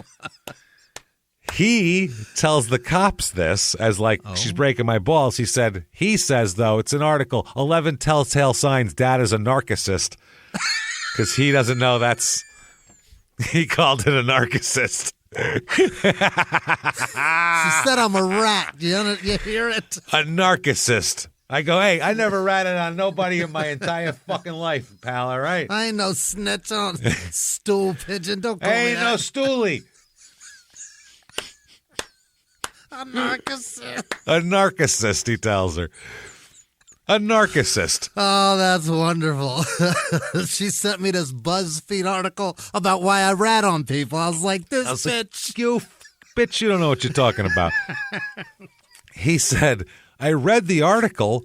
I just put, I'm glad you found an article describing you, your dad, and your mom. Oh, for God's sake. I know This you are, is- but what am I? Grow up, sir. You fucking idiot. He said, maybe you can use it as a guideline to change. I doubt it, but good luck. She wrote back, it was to help you improve things with Amy, which is not the kid's real name, but the name that this book gives her. Stop taking everything as an attack. When they get older, if you don't improve, they won't talk to you anymore. So stop attacking me and actually read it, especially the last paragraph about the daughter and dad. That's the main point. Yeah, there's a part in there that's directly aimed at your face. Yeah, and it was too. Yeah. So she was mad. She said, so the intention was, she said that he wanted him to reflect a little bit on his behavior. And he said, though, it was Angela who needed the help, not him. She's trying to help me, but she's the one who needed help. He said they thought she had bipolar or a borderline personality disorder, is what he tells the cop. So the detective said, who is they that thought that? Exactly the right question. Tell me more. And he says social services. They kept trying to test, and it kept going non-conclusive. And then and then the bishop from our church at that time. What's he going to diagnose her now? Yeah, please have some fucking religious guy tell me what my mental problem. Borderline satanic is what I think. Sounds I see like what you need is more Jesus and more tithe, and that'll fix everything. less Satan would be my advice. Fucking ridiculous. So he said he would like to help her with that. He didn't say, he wasn't diagnosing her. He was being a nice guy. He actually just said he wanted to help her with everything that was going on. Sure. He was being a good guy. So they said, so then social services dropped away from it. So that's his big story. She kept testing for borderline. It came back non-conclusive, and then the bishop said he'd help her, and then that was that. So Okay. the detectives were trying to find any information with regards to this supposed borderline personality diagnosis and couldn't find anything in any files, anything. Yeah, and because any of her that would medical be- shit. Right. That would be some psychologist or that would be in somebody's paperwork somewhere. Yeah. Did she it is. see a therapist at all for this? If not, a fucking social worker doesn't walk into your house and ask you questions and then tell you that you're bipolar. No, and even social services or borderline's even harder to diagnose. It's Yeah. a little more tricky. It hides. Sure. So, and this is a social services person, so they definitely would have a report of what they said and did. Yes, for They wouldn't say, I medically diagnosed her, said I got this. Right in her living room. He then says, quote, her parenting style and my parenting style are completely different. Hers is more manipulative and things to that nature. So then he was saying that, he couldn't get any specific examples of this. Everything was just kind of generalizations. And he said, it's kind of like yesterday. It was kind of nice because his daughter that he adopted here kind of chooses sides. Like she wants to please one parent and wants to please the other. So like yesterday, she finally sits down to talk to me and goes, I don't know who to believe. Because, I'll say one thing and her mom says one thing and it's completely different. And so, that's kind of one of those. He just kind of trails off a lot. Yeah, you dildo. You're involving the child in your beef with your ex-wife. So then they say, can you answer why on the day before the murder would the daughter tell Richie that Angela thought Cynthia was stalking her at work? Because she did. She said that's what mom said. they said, can you think of anybody that would want to cause harm to Angela? And he said, not off the top of my head. She can be hard to get along with, and she likes to threaten people, though. Oh, God. So I don't know, but I mean, I could see anybody wanting to kill her is basically what he said. So the cop says, what do you mean? Like, what does that mean exactly here? And then they say, hey, there's a scratch on your face. Oh. To Richie. And he says, yeah, it's from my son. And they said, okay, how'd that happen? And by the way, when my kids were under 3, dude, I had bruises all day. I used to bash. My son would just take a truck and bash me in the forehead with it. I have a fucking egg on my head. I'd have black eyes sometimes. The kids will mess you up, man. I had a fat lip for a little bit because Landon kicked me in the face while changing his diaper. It happens. You're 8 months old and you it's wild. Exploded my lip. But the way he says it is really weird. He says, we play wrestle, play fight, and sometimes he pretends to be a tiger, and he claws me up. He has long fingernails sometimes, so we, and they said, well, when did that happen? And he said, that happened yesterday. And the cop said, okay, tell me about the scenario of what you guys were doing when the scratch occurred on your face. Here we go. He said, just in the living room. I usually get on my knees and we kind of, I tackle him and pretend to eat him. Yeah. And he goes, I'm going to eat your belly, shit like that. Yeah, so the thing I don't want to hear is, then the cop says, the thing I don't want to hear is usually. Tell me exactly what happened. That's another thing. That's a bad thing in an interrogation. Well, I would usually do this. Well, general shit, yeah. Did you do that or not? You know what I mean? They said, that's the staircase. That's the thing that bothers me about that case more than anything else in it, because everything else I don't like the way when he's going through the thing in the house, going through it step by step. The staircase is a famous case, if you don't know, Michael Peterson. And he says, well, we'd usually go out there and we put our dishes up here and just usually take care of them the next day. And I'm like, what happened that day? Not what did you do? What's your normal routine? That's not what you're being fucking asked. And this is by your own people in front of a documentary crew. So figure it out, bro. Was there a great horned owl or not? Yeah, exactly. So anyway, he says, I don't want to hear usually. So he says, okay. We were just playing in the living room. I was on my knees, I was, I usually, and then he realized what he said. God, I'm such a narcissist. I'm sorry. I'm only thinking about myself. Big narcissist here. He says, I'm sorry. I was chasing him, grabbing him, tickling. Sometimes sometimes I pretend to eat him, R, and with his hands. And usually when I'm that close, he'll start clawing instead of pretend punching. So, and then he trailed off. Was that 3 more times, man? Was that an exact thing or what? Said sometimes once and usually twice. What the fuck happened? What happened, you dipshit? Then they said, did you kill her?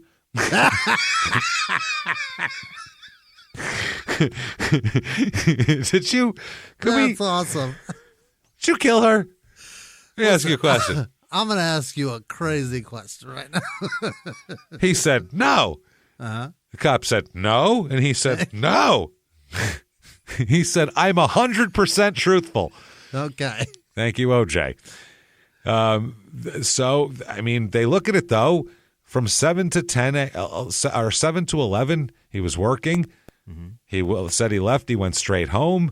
They said, can anybody tell you when time you got home? He said, absolutely. Cindy says, yeah, he was home. I woke up in the middle of the night. He was fucking there. I woke up several times. He was sleeping the whole time. He never left. There was, I would have noticed or something. He would have probably not been able to hide that from me. So, pretty tight alibi, and you got somebody else passing a lie detector. Right. So this is not good for the cops at this point. So they look a little bit deeper into Richie's private life. Let's just see what kind of guy Richie is. Okay. So his coworkers, a majority of them female, by the way, here, this is at a hospital he works. They were, this is interesting. They heard about this and they're like, so a guy we work with may or may not have killed his ex-wife. This is weird. A guy we work with, his ex-wife is dead, and they fought a lot. And boy, does he say a lot of shitty things about her around here. It's weird. They had been all the women at the hospital had been strictly warned by the managers at the hospital not to discuss it amongst themselves. Just stop talking about it. Leave it alone. Yeah, they'll do that. So the employees were fearful even of talking with the detectives about the case because they didn't want to lose their jobs. They were told to shut the fuck up about it. Sure. So they were they did reveal that he's a CNA, by the way. Oh. So they certified nurse's assistant. Exactly. So they weren't good enough to verify that he'd been sleeping with at least 2 of his female colleagues, at least. Attaboy. One of them, Jennifer from the Philippines. He can't resist that. Was actively, this is the rumors from the nurses there, was actively trying to get pregnant with Richie's baby. She had been telling people that she wanted his baby, okay? According to the CNAs, this Jennifer, the woman, constantly boasted about how excited she and Richie were at the prospect of having a baby together, and that Richie had promised her he was leaving Cynthia. Okay. Jennifer said that they said was madly in love. Jennifer was madly in love with him. She thought she was pregnant 2 months in a row, but was disappointed because she had negative tests, got her period eventually. So the detectives speak with Jennifer, and she admitted to the affair, saying it had been going on for almost a year. Jesus. Good. He's a newlywed, for Christ's sake. Yeah. You're already cheating? According to her, Richie claimed that Cynthia was fully aware of the affair and was fine with it. Yeah. She knows about my predilection for Asian chicks. So she said, listen, you find an Asian chick, you plow away on her. I understand. You believe that? She's on my Pornhub. You believe him? I don't believe him. No.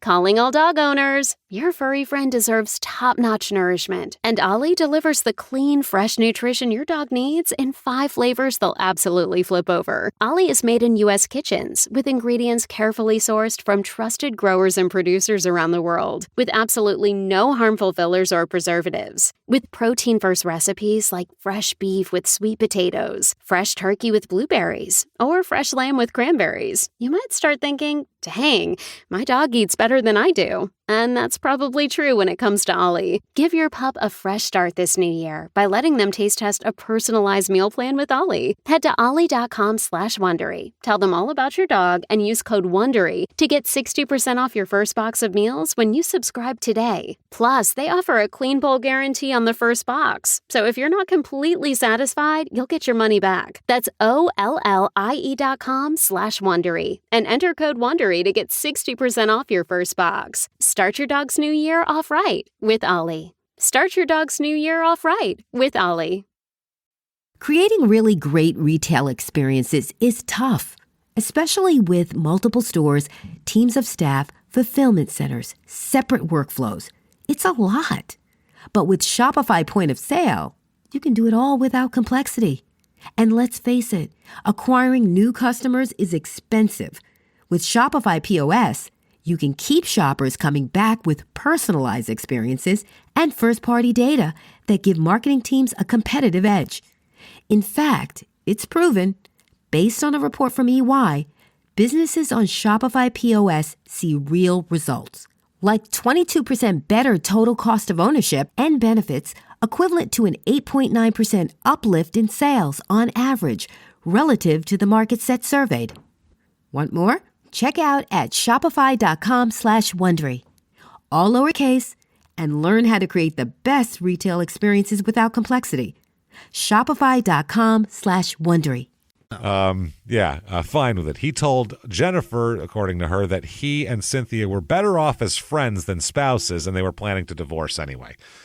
So, Jennifer admitted she was also married. This is just a disaster. What is happening? But had been estranged from her husband for a few months. Not a few months after the affair started. So, that's maybe why you're estranged, because you're fucking another guy. He should be estranged a lot. Right. Richie and Jennifer had been looking for apartments together and were trying to conceive a child, Jennifer said. They spent a majority of time at work together during the day, and they would also, when they were off, they would have sex during the day when Cynthia was at work. Jennifer also had a young daughter, and they would watch movies in Richie's apartment while their kids played together. Oh, my God. That is crazy. When the Play children... date. Your kids, my dick, you. Come on, let's go. Well, when the children would take naps, that's when they'd have sex. Oh, gross. Richie spent time at Jennifer's apartment as well, stopping over a lot of times after his 7 p.m. to 11 p.m. shifts were over. He'd stop by, yeah. So then they discovered additional messages that he was communicating with not 1, not 2, but 3 women. Richie. 3 women here. A woman named Danielle was a former girlfriend who lived out of state, and they had professed their love for one another and expressed their regret for having ended their relationship a few years ago. Okay. Sexually explicit photos had been exchanged. Richie and Danielle wanted to get back together. They were planning a trip over Christmas time to go to Vegas. He's what? He's married. So he's fighting with his ex-wife, dealing with his current wife, and having 3 girlfriends on the side. Well, making plans for Christmas with somebody. How's he going to explain to babies, his kids? Yeah. apartment hunting. He's living like 5 lives at once here. What the shit? They also found with his phone that he really likes porn. They said he would spend hours surfing at a time. Hours. What? Hours of porn at a time, and they said it seemed that he had a particular taste for ones featuring Asian women. Yeah. That's what he's into. So, I love porn, James. It takes 4 or 5 minutes. Hours? Hours. What? He's just, I love it. He just likes the voyeurism of watching somebody else have sex. He's just a connoisseur of it, is what it is. He's like, I think he's a cuckold, James. Like somebody that likes art. I feel like he's like, I just want to look at it for hours at a time. It's so weird. It's creepy as shit. So they asked about him at work, and the people at work said that their initial interviews with the people at his job said that he was great, high praise, wonderful. Richie's awesome around here. Then a few weeks later, after the murder, they find out that he's been fired from the hospital. Oh, shit. They said that his track record went to shit when he shoved an elderly male patient up against a wall during a confrontation. Sir, you are a CNA. All you're here for is to wipe asses. He apparently got in a fight. He's here to wipe asses and beat up old men, and he's all out of asses at this point. The old man's ass is clean. That's it. Richie said that told Cynthia that the outburst was because the detectives had been harassing him at work, and he snapped. He got all upset. So they do figure out this is all within like a week of the body being found, everything we're talking about. So they're still processing all the physical evidence here. And they find that her fingernails, Angela's fingernails, are broken off. So it appears that she was fighting somebody. For her life. And they said there's going to be DNA under those fingernails. We know it. And we're going to find out exactly who the fuck did this at this point. So they ask him, Richie, hey, any way your DNA, she scratched somebody. Is there any way that it's going to be your DNA under those fingernails? And he said, nope, it's not possible. I wasn't even there. They said, you're sure about that? Nothing's going to show up under the fingernails. He said, no, absolutely not. What are you talking about? You work in medical, sir. You should know this. And they said, you had a scratch on your face. And he goes, yeah, I told you about my son. Remember all that? And they're like, okay, all right, fine.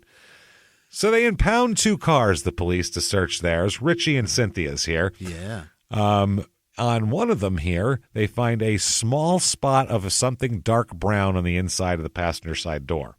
Yep. Visible to the naked eye, but not obvious what it is. So enough for them to, rock a swab on it and throw it in a bag, though. When the lab calls back here, they find out it's blood. Uh-oh. It's blood, so they do a test. It's Angela's blood. Uh-oh. In Cynthia's Honda Pilot. Uh-oh, that's not good at all. Yeah. And so then they get the DNA back for under her fingernails. It's Richie. Oh, no. So they arrest Richie, obviously, and they get him at a local gym. I got an arrest warrant. And he's like, he works out too, James? Of what course a he narcissist. does. He's a huge narcissist, which this is the definition of a narcissist right here, because he is Number one, he can't even pronounce the word and doesn't care. Yeah. So that's narcissistic. That's a bingo.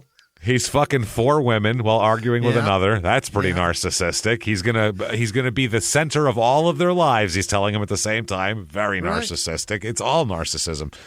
Fuck. So Cynthia and him talk on the phone from jail. This is a jail conversation. Oh, here. God, I love it. She says, hi, all happy. And he says, what's up, cracker?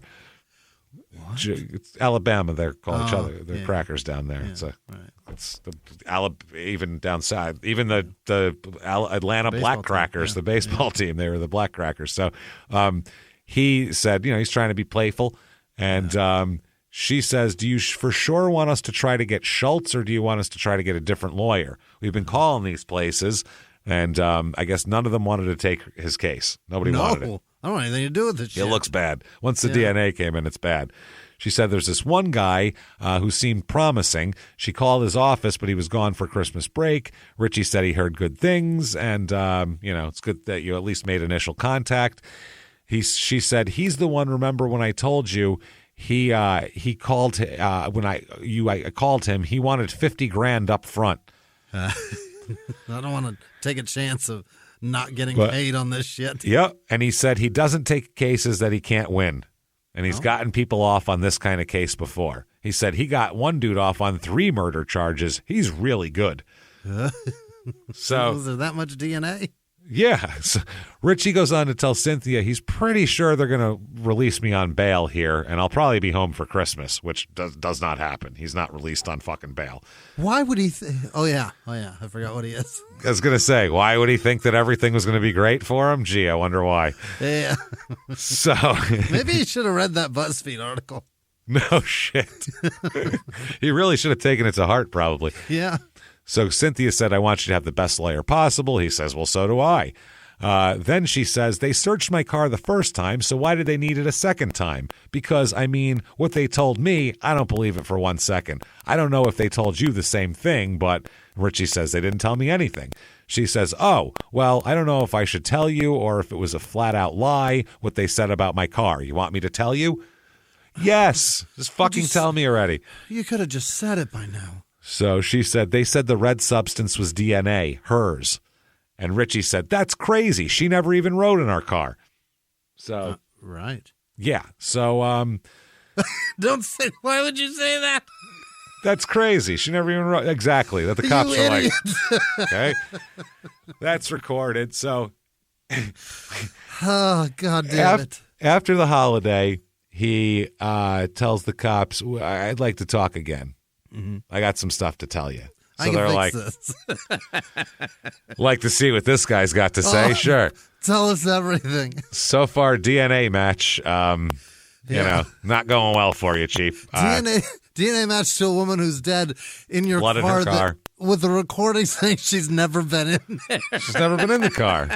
Well, yeah, that's the point, dummy. Wow, he's so fucking stupid, this guy. I can't wait for him to explain this away. He sits down and they said, what'd you want to tell us today, Richie? What do you got? And he said, Rich. I'd like to tell you the truth this time. I didn't tell you the truth last time. They're like, well, we'd love to hear the truth here in this office. We're homicide detectives, so the truth is fun. The truth helps us do a lot of work. We're into the truth here. You know what I mean? We're into it. We're like, it's cool to us. You know what I'm saying? So if you tell us that, it circumvents so much running around. He said, okay, here's the truth. Chris, right? Chris or her fiance. He said, quote, Chris said he had kind of come up with an idea where I could get full custody of my kids and he could get full custody of his kid because I guess, they were having some issues. No. So the cop interrupts and he says, what issues are you talking about? And Richie said that he didn't ask, but Chris didn't elaborate. But he said any issues with Angela wouldn't surprise me. I was with her. I get it. There's issues with her. He said, so I understand this. And he said, I knew she had issues with her other ex-husband, too, because she was married before that. He said, there's been a whole lot of problems. So he then said that he got together with Christopher, and Christopher pulled out 2 photographs out of his pocket and handed them to Richie. In one photo, Christopher and Angela were along with the two kids, Richie's kids, and they were smiling in front of Yellowstone National Park sign. Okay. The other photo showed the family at an amusement park that was out of state. Now, this seems like so what?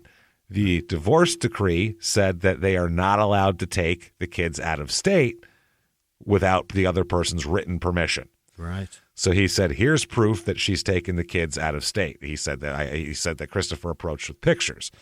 And he said, this proves that without your permission, this is a clear violation. And in addition, Christopher said he's willing to testify in court about this in Richie's favor, as long as Richie would also help him out with something. It's a little crisscross here. So he said that Christopher tells him that, look, Angela's been cheating on me, okay? And Angela told me that she was cheating on me. So, I know she's been cheating on me, Christopher says. So he says, I'm telling you these things. He said, I'm positive that this affair is happening while I work overnights at Walmart. She's fucking somebody, right? Mm-hmm. He even, though he said he was not surprised to hear, Richie said, I wasn't surprised to hear that about Angela, but, he was confused about what Christopher wanted him to do about it. What do you want from me? I divorced her. So he said one day they were standing in the lobby of the elementary school waiting for his daughter, the two of them. Right. He said Richie was waiting, and Christopher came up to him and quick slipped into his hand a cheap flip phone. And Christopher instructed Richie to keep the phone on at all times, and I'll call you on it one night, and we'll hop to it. Okay. So the detective said, what does hop to it mean? Yeah. And Richie said, I assumed it meant he and Christopher would hop to going over Angela's house to catch her in the act of cheating, because you need two people to do that. Right. I want you to see this. Yeah, I want you to. So he said several nights passed. Christopher never called him. So he figured, plan's off. Christopher must have, thought better of it or whatever. Yeah. And he thought maybe Chris was bullshitting or something, trying to. Then he started thinking, was Angela putting him up to it to try to get me in a bad spot for the divorce? And he said, I didn't know what was going on. Oh, my God. He said, but then out of nowhere, 2:00 in the morning on Friday, November 13th, 2:00 that morning, he said, Christopher calls on the phone and said, he was pretty sure this it's now. So he's like, what the fuck? He answers the phone, and he said that Christopher just provided him with a plan right away. Christopher said, quote, I'm going to be at work one night. I'm going to call you, and then I'm going to have you come get me, and we'll go over there, and we'll catch him in bed, and then you can testify for me in court, and I'll testify for you. So he said he was excited about this plan, Richie. He's like, the plan's afoot. We're going to go over there and catch her cheating. He said, I was like, Rich knows how I love to watch people fuck. I love to watch people. Maybe she's fucking an Asian guy and I can get a 2-for-1. This will be great. Who knows? This could be amazing for us. So Richie said he was excited. He said, quote, I was like, yeah, sure, that sounds good. You're going to help me and I'm going to help you, you see? He said he would testify for me, then in turn I would testify for him to get full custody of our kids. We'd both have custody, and Angela would be sad and crazy by herself. That's the plan. Yeah, it's on. So what a story, Mark. Richie didn't. What a story. What a story. So he said Richie didn't seem to find that odd at all. He said, yeah, that seems normal. That's what you do. Yeah, I'm going to go over with her fiance and find her cheating, and then we'll help each other out. So he said Christopher climbed into the Honda Pilot. Richie picked him up at Walmart, and Christopher told him, I need to be back by 3 a.m. to Walmart. Yeah, it's my lunch So break. He said those are the only words spoken between them as they traveled to the house. They get to the house. Richie said that Angela's car was in the driveway, and he chose to park a few lengths away from it. Richie did. So it's interesting here. Now, Christopher, using a key, unlocked the door and led Richie through the house, up a few steps into what Richie said he assumed was the kitchen because of the tile floors and, all that sort of thing, obviously. So this is fucking crazy. So, wow. He said they get in there. They go down to the bedroom here, and my God. He said that when he came into the bedroom, Christopher was already in the bedroom. And he said that, and he kept saying he wanted to catch her cheating. He wanted to catch her cheating. He said it like over and over again. He said that when they opened the door, Chris opened it with Richie behind him to the bedroom. Yeah. She was in bed, and it looked like there were two people in the bed. Uh-huh. So they said they pulled back the covers, but it wasn't a person. It was a body pillow. Oh. So he then says that Richie says that, well, maybe, I don't know what Chris was thinking because he misunderstood it or something. It was a body pillow, but I guess Chris didn't realize that, because I don't know why. So he just started stabbing her. Huh? Chris just started stabbing her. I don't know why. Like he said that he went crazy and started stabbing her and just kept stabbing her and stabbing her. He didn't know what happened. Chris he said it was a body pillow. She wasn't even cheating. He opened the bed, saw a body pillow and her, and then now he's pissed that she's not cheating. I guess, and stabbing her up. That's the thing. Okay. So he said, Richie says, I ran over there and I touched her neck to feel for her pulse, because she was kind of like, and like as I went to touch her pulse or whatever, she like leaned up and like scratched the mess out of my face. To explain away the DNA. Fascinating way of saying I didn't do anything wrong, but I was present for a murder. I grabbed her hands and she just looked at me and said, I love you, Richie. You narcissistic fuck. Dumbass jackass. What a moron. In the middle of a murder, she had to profess her love to me. Because I'm so wonderful. And then after that, Chris came back to stab her more. And he said that Richie knew that his ex-wife wasn't one to just roll over and give in. So he watched as Angela would tried to fight back against Chris as well. Richie said he was horrified as Christopher yanked Angela down from the bed, pulled her to the floor, and repeatedly stabbed her. They said, did you make any attempt to stop him? And Richie said, no, I wouldn't. I mean, there's a knife going up and down. See what he's doing to her? Imagine what he's doing to me. Jesus Christ. I'm going to hurt myself. I'm a narcissist. He said he was able to run to the other side of the room where Angela lay, and that's when he was feeling for a pulse and all that kind of shit. So he says then he just started stabbing her more. And I asked him, I was like, what the fuck are you doing, man? Now you ask? Now you ask. So he said, so he got up and left the bedroom. Instead of running out of the house to his car and to go, to a police station or call the 911 on his cell phone or anything like that, he just hung out in the living room waiting for Christopher to be done with the stabbing so he could confront Christopher and go, listen here, pal. That was beyond the pale. Yeah, you're putting me out now, mister, and I don't appreciate it. He said he couldn't understand what just happened. He just couldn't process it. He said he believed that they were, trying to catch Angela in the act of cheating. And he said, he feels like he was set up by Christopher, who just wanted a partner in this. It's a body pillow. Now I got blood all over me. Oh, man. He said it was violent. So violent. I mean, he was just going crazy. That's what he said about Chris. He said Chris then walked into the kitchen and pulled a red towel out of a drawer. He said, Richie said he saw Chris take what looked like a pocket knife that was covered in blood and folded it up and then wrapped it in the towel and put it in his pocket. And he also said that, give me that cell phone that I gave you back, Chris told Richie. I'll be grabbing that burner now. Obviously, Richie was like, oh, well, here, please take it. As they exited the house, Richie said, as they're exiting the house, Richie says about this, quote, Christopher thought it would be better if we made it look like a break-in had happened. And so they locked and shut the back door. And he said, then Christopher turned around and kicked it in. Mm-hmm. So he said he drove him back to Walmart. And Richie told the detectives he had to control the steering wheel with his wrists because his hands were still covered in Angela's blood from when he tried to, when I heroically tried to check her pulse, obviously, clearly. So they said, okay, you dropped him back off at Walmart. Where did Chris ride? And he said, in the passenger seat. Same side of the car that spot of blood was found on. Mm-hmm. That explains that too. Weird. They said, let me ask you this. When we first interviewed you, why the fuck wouldn't you tell us this? Right. And he said, well, one, because he kept threatening my family. he's like, you tell anybody. This is his exact quote. Quote, he's like, you tell anybody. He's like, I'm going to kill your wife and I'm going to kill your little one, your little one. No.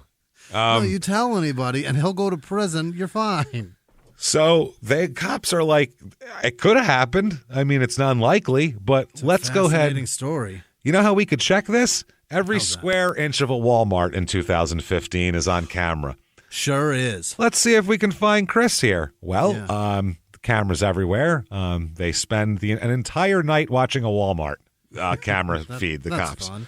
Watching the videos, and the videos keep track of everything. They said, we'll find out. So between they said, he won't be there between 2:15 and 3. So every 5 to 10 minutes, we have him there at the store. This is what the cop said. We have him in the entry, sitting down eating lunch during the time that Richie's telling us he's stabbing Angela. They're watching the time code go by while he's taking a bite of his sandwich. They said, in fact, the only times he left the store to even go outside was his scheduled breaks, which had no time to go there, kill his wife, and come home. He's a wonderful employee. He's just eating his lunch conscientiously at the table. Then a guy named Jeremiah Tallman comes out.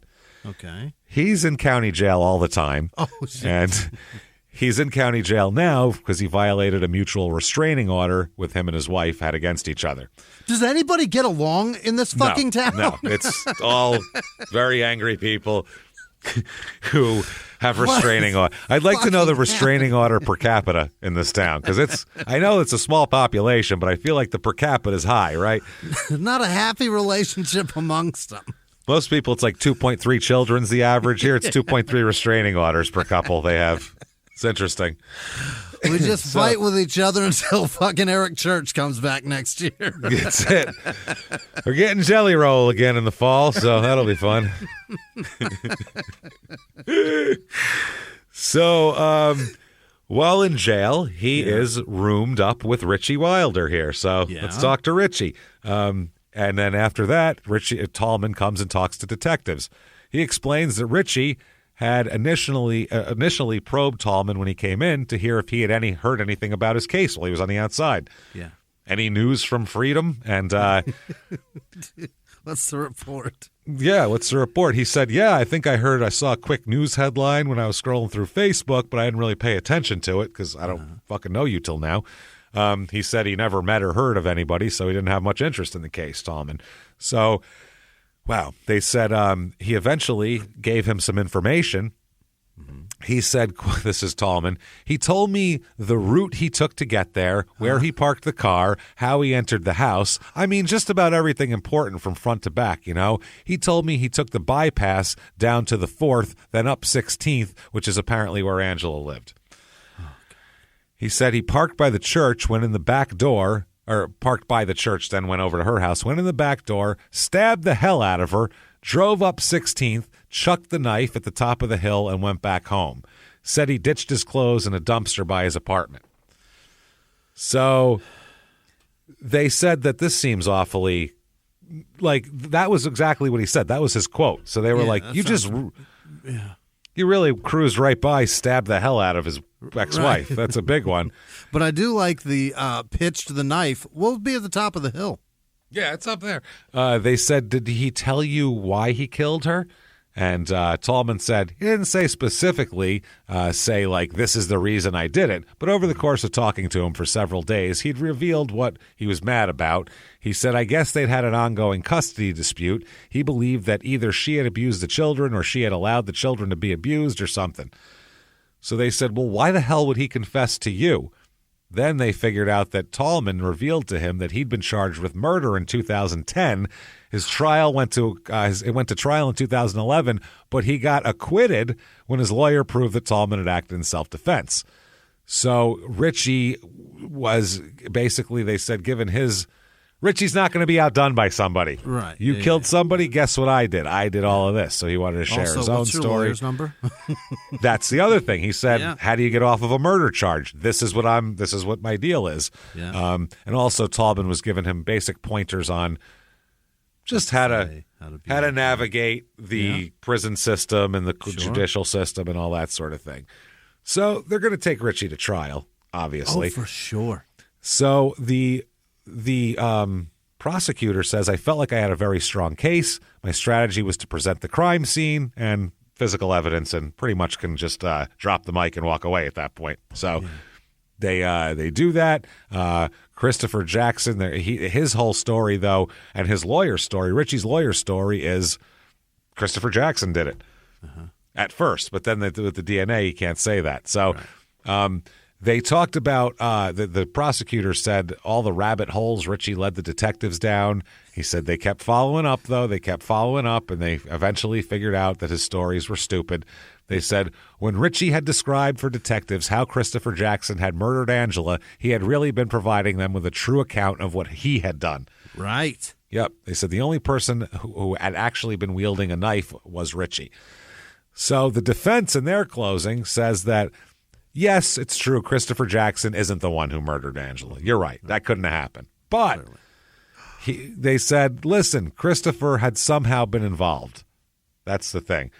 So then they go into this big, lengthy thing where they said, now we know Chris Jackson was at work the entire night. Mr. Wilder believes he was set up. He told other people at the jail that he was set up. March 4th comes along, and he gives a statement to law enforcement that says it was Chris Jackson. We know it wasn't Chris Jackson, but who do we know that it? Who do we know that it was? Do we know that it was Richie Wilder? No, we don't.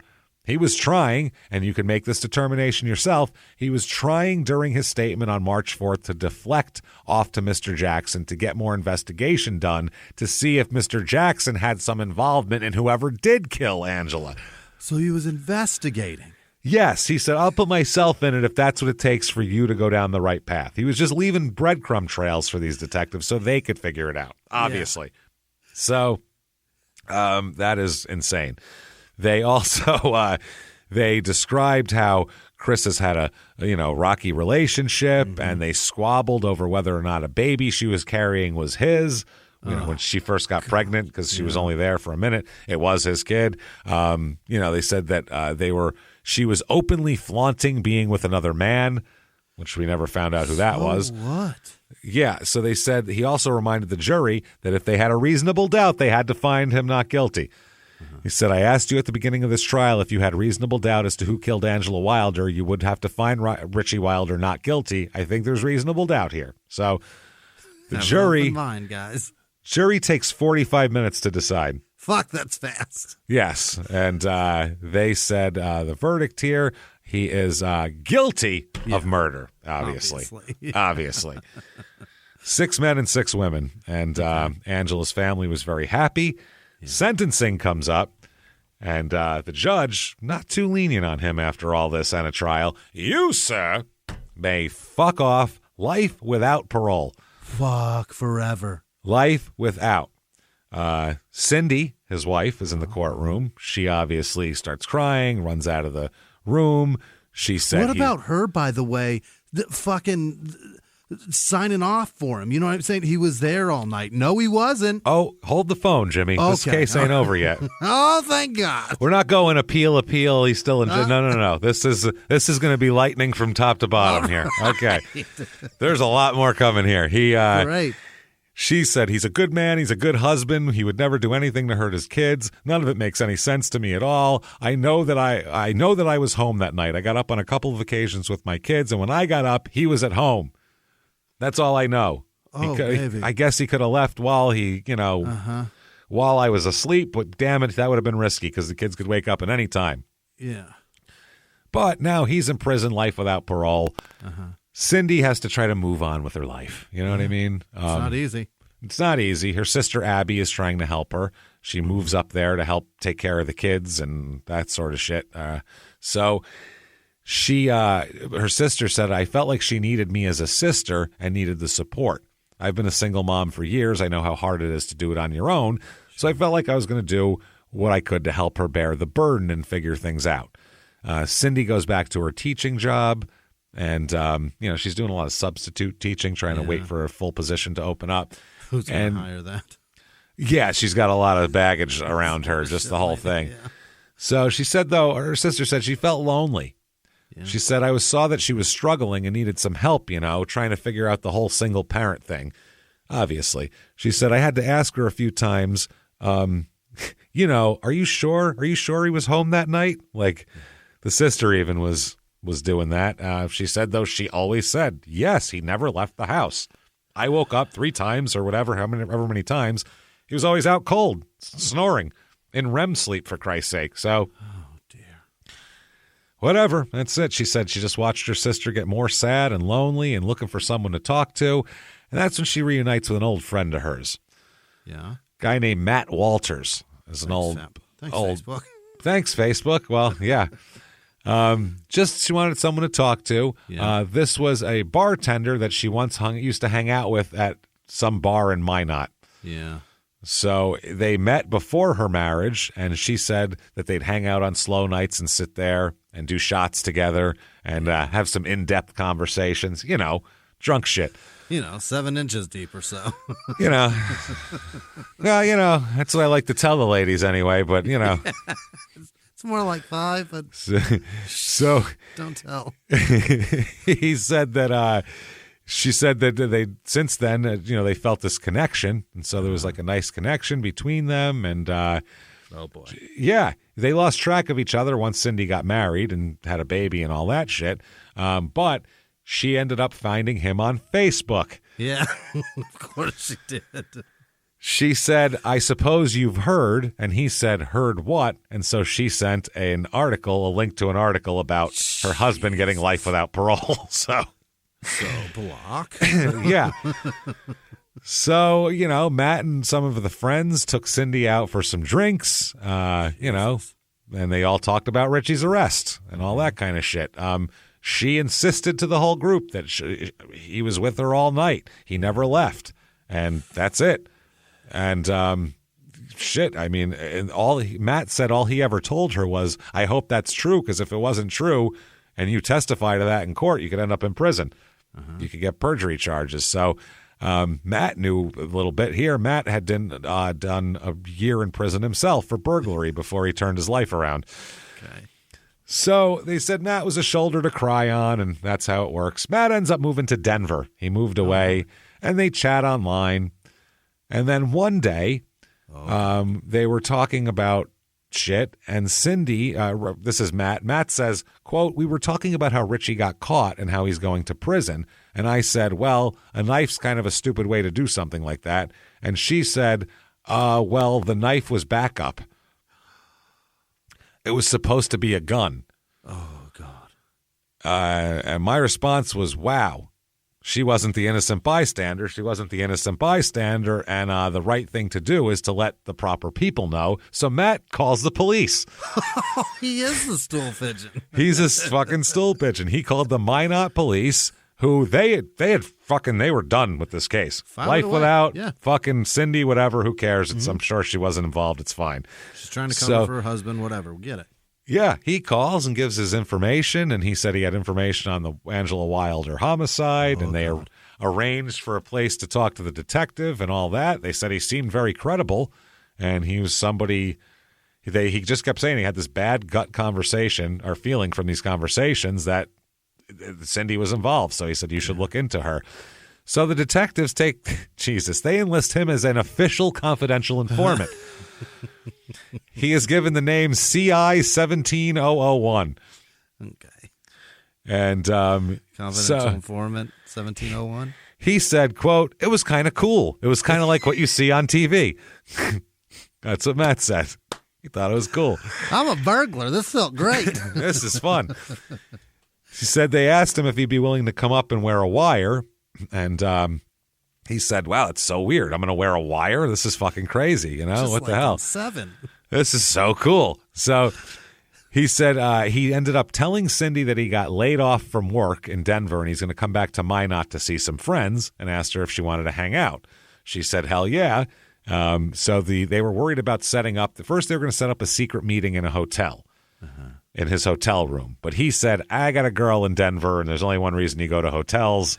It looks bad. Let's just pick someplace else. I don't want anything getting fucked up here. He's so honest. Matt is very honest. So they said, yeah, can't do that. Also, they said, okay, well, then why don't you just wear a wire on your body? And he said, I don't know. Cindy's kind of careful. She strikes me as a little paranoid. And, he said, what if we start talking about stuff and she wants to search me? Who is she? John Gotti? She's not. She's a kindergarten teacher. Hey, hold on. He might be wearing a wire. Turn him around. He's.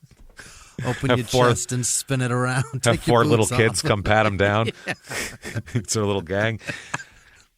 So he said that he felt like it would be better to just go for a ride or go out and have his car wired. So they wire up his car. They did that. They hide a transmitter. So the cops have to stay close by. Yeah. So 9:30, he picks Cindy up, and, kids are finally passed out, blah, blah, blah, blah, blah. They talk. They go to a bar, and, he records a voice note on his phone while that's happening, while they're at the bar. They're all hanging out and all this type of shit. He said he didn't push very hard, at the bar or anything. He just has to make it casual. Yeah. So it's past midnight. He said, I drove her home, and, she didn't get out of my car, which is good. But it got to the point, it seemed like an hour, and where we weren't saying anything of any relevance, just sitting there and small talking. So the detectives are parked 30 feet away, trying not to fall asleep. Yeah. And it's like going on hour 4. They're in a dark car. They're getting like, okay, this is about getting ready to wrap up. And Matt said to her, well, I should probably get going. And he said her body language changed and everything changed, and she got angry. And they were like, well, why, what do you mean angry? And he said, well, I wasn't sure. So I asked her, are you mad at your husband? And here's what she said from The Wire. No, like, I'm proud of him. I'm just pissed that he got caught and that he got sloppy and impatient because we were like, had this thing planned for like a year. Oh, you dumb bitch. 2 years. Sorry, 2 years. Oh, my God. Yeah, like, holy shit. It was wild. She said, he came home that night and he said it got sloppy. She fought back. He had to do what he had to do. She put up a good fight like she did. And she scratched his face and that's what got him too, was like, if she then says, if it was me, I would have gone back and cut her fingers off. I would have burned them. I would have lit the house on fire. What was it like to, I would have lit the house on fire. What? There's a 2-year-old in there. Doesn't matter. Matt said it was really hard to listen to all this. He's like, this is fucking crazy. Yeah. He said that he had such an urge to just tell her to shut up because she's being disgusting, but he couldn't because, of this. So then she goes on to say he went psycho on her because the hate and the anger and the frustration, and I totally would have done the same thing too.